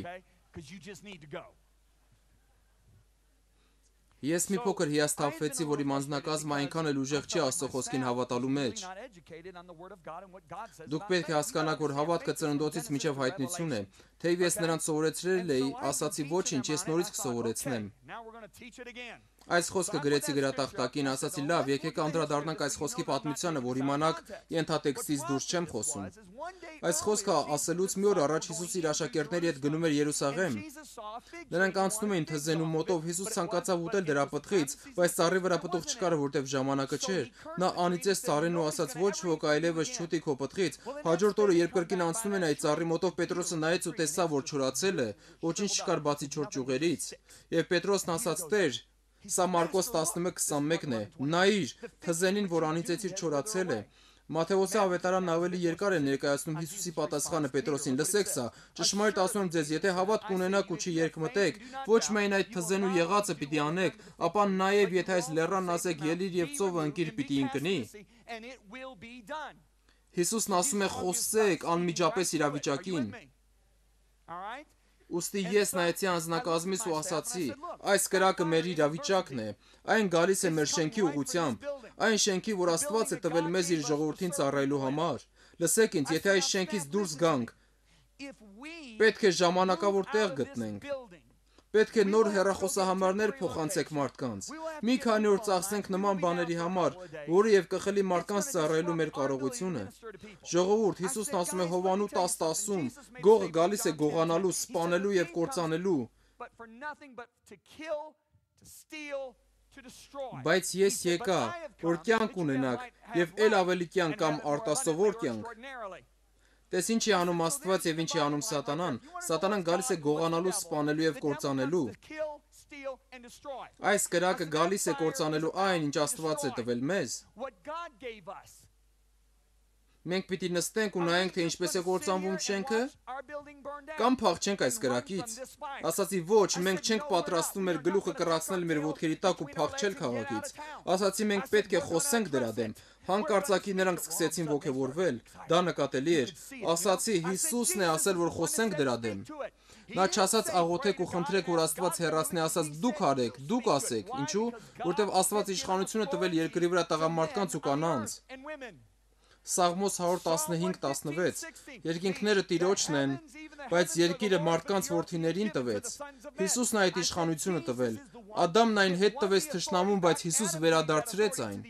Այժմ մենք իշխանություն ունենք Հիսուսից տրված, եւ մենք պետք է խոսենք այս իրավիճակի դեմ։ Ասացի պետք է կոնկրետ լինել։ Բացեցի մեր փոքր գրատախտակը եւ ասացի. ցուցակ պետք է կազմենք։ Ասացի որն է առաջինը մեր ցուցակում։ Մեր շենքը չի վառվելու։ Ուստի գրեցի այն։ Համար 1. Մեր շենքը չի վառվելու։ Որն է երկրորդը։ Երկրորդը, կրակը չի վառելու մեր շենքի շուրջը երևացող որևէ բան։ Թույլ տվեք ասել, մենք գեղեցիկ կայանատեղի ունենք։ Շրջապատված գեղեցիկ ծառերով ու ծաղիկներով եւ ասացի, մենք վճարել ենք սրա համար, այդ պատճառով մենք չենք կորցնելու նույնիսկ ծաղիկ, որը մեր տեսադաշտում է։ Մենք թույլ չենք տալու, որ կրակը վառի մեր հարևան շենքերը, ներառյալ այն երկու ծառայությունների շենքերը, մենք դա էլ չենք թույլ տալու։ Ասացի մենք վճարել ենք այս ամենի համար եւ այստեղ ոչինչ չի վառվելու։ Ինձ հետ եք։ Անձնակազմս գնալով ոգևորվում էր։ Համար 3. Մենք չենք հասնելու պարտադիր էվակուացիայի։ Մենք պետք է ենթարկվենք օրենքին, ուստի պետք է աղոթենք, որ կրակը չհասնի Range Road-ին։ Դեռ 6 մղոն կա։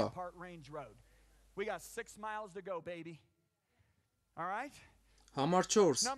Մեզ պետք է, որ քամին փոխի իր ուղղությունը, այսինքն փչի արևելքից արևմուտք, արևմուտքից արևելք փչելու փոխարեն։ Եթե դուք այստեղ եք ապրում, ապա հասկացաք, որ շատ անսովոր խնդրանք է, քանի որ քամին փչում արևմուտքից կամ հյուսիսից, ամռանը սովորաբար արևմուտքից, շատ հազվադեպ է այն արևելքից արևմուտք փչում։ Հաջորդը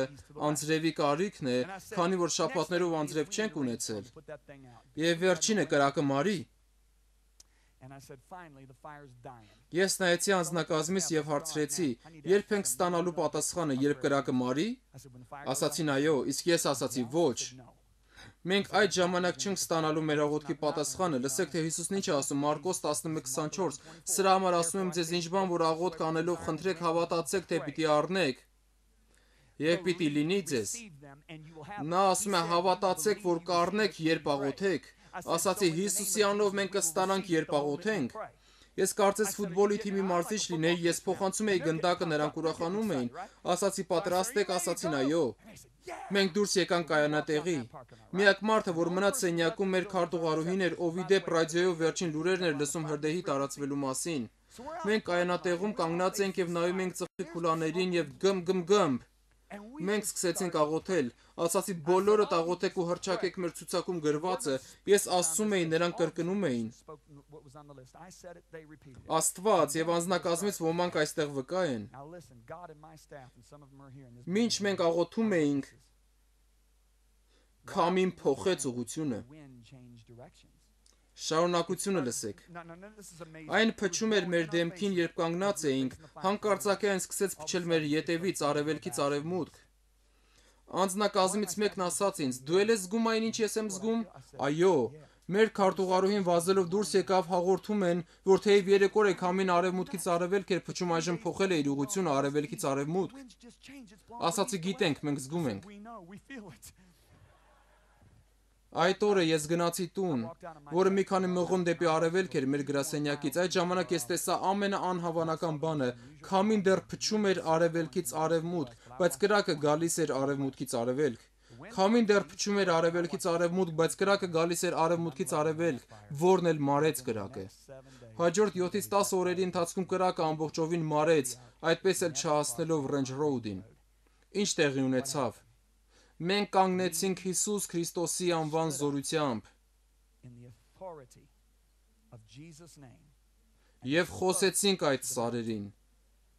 Եթե ասես և հավատաս սրտումդ, սարը ծովը կընկնի։ Ես կասեմ, թե ինչ տեղ ունեցավ իմ անձնակազմի հետ, զարմանալի է։ Մեր անձնակազմը այլևս երբեք նույնը չմնաց։ Ձեզնից ոմանք առավոտյան այստեղ եք եկել և տեսել եք, որ իմ անձնակազմը վայրի է դառնում, երբ աղոթում է։ Մենք գրատախտակ ունենք, և մեր յուրաքանչյուր բաժինը գրում է իր աղոթքի առաջին 3 կարիքները։ Մենք աղոթում ենք այդ կարիքների համար և թույլ տվեք ասել, որ տեսել ենք Աստծո պատասխանները։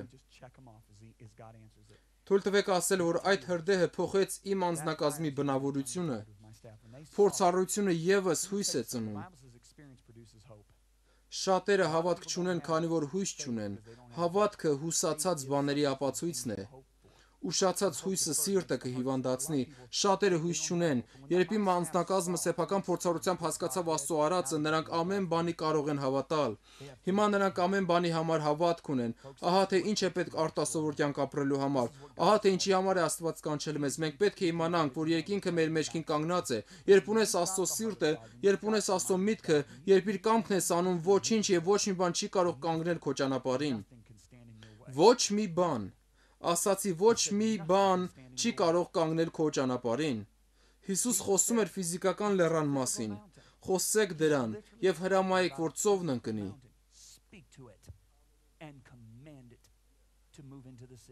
Ես բազում անգամներ տեսել եմ Աստծո գործը մեր ծառայության մեջ, թե ֆինանսական, թե այլ։ Ահա թե ինչպես պետք է ապրի Ամերիկան։ Շատ մարդիկ կան, որ լավն են, սիրում են Աստծուն, բայց զորություն չունեն։ Մենք պետք է զորության մարդիկ լինենք։ Ամեն։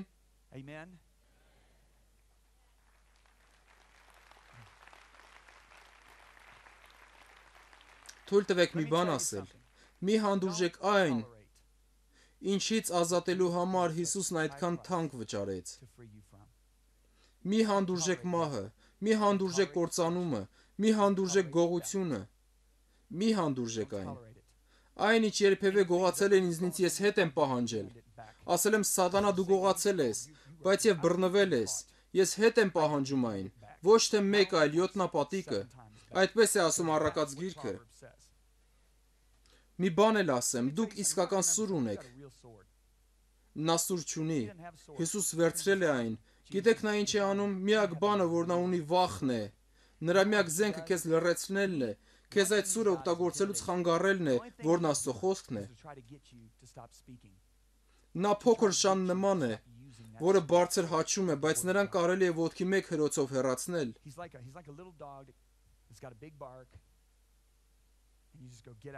Փոքր շունը հետ է գալիս։ Կորիր այստեղից։ Մի անգամ էլ բարկանում ես ու ուժեղ հարվածում ասելով չքվիր այստեղից։ Ես շներին չեմ հարվածում, ինքս էլ մի շնիկ ունեմ, մի անհանգստացեք։ Բայց այդ փոքր շունը գիտի, որ ինձ չի կարելի բարկացնել։ Իմ պուդելը երբեմն կարծում է, թե ինքը դոբերման է։ Բայց ես նրան ասում եմ, թե ով է մեծ։ Սատանան էլ մռնչացող առյուծի նման ման է գալիս։ Բայց նա առյուծ չէ։ Հիսուսն է առյուծը։ Լավ։ Սատանան ընդամենը նման է։ Նա մեծ երախ ունի, բայց չի կարող կծել։ Նա զինաթափված է։ Դու կարող ես նրան կծել։ Դուք դեռ ինձ հետ եք։ Միակ բանը, որ դադարեցնում է քո արտասովոր կյանքը, դու ես։ Քանի որ Հիսուս մեծ գին վճարեց, որ դու ունենաս այդ կյանքը, Աստված խոսել է իմ սրտի հետ։ Ես պարզապես փնտրում եմ մեկին, ով կհավատա։ Եկեք հավատանք, եկեք չվիրավորենք Աստծո բնավորությունը։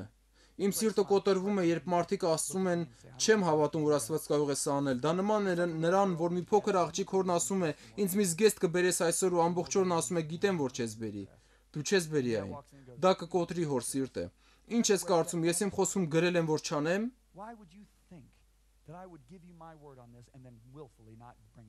Եթե մեր երկրավոր հայրը կանի, որքան առավել մեր երկնավոր հայրը, ես չեմ ուզում վիրավորել նրան։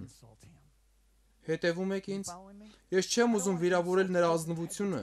Նա մարդ չի, որ խաբի։ Եթե ասում է խոսեք իրավիճակին, ուրեմն խոսեք եւ համոզված եղեք, որ երկինքը ձեր թիկունքին կանգնած է։ Մի բան ստացաք այս դասից։ Մի բան ստացաք։ Ամեն։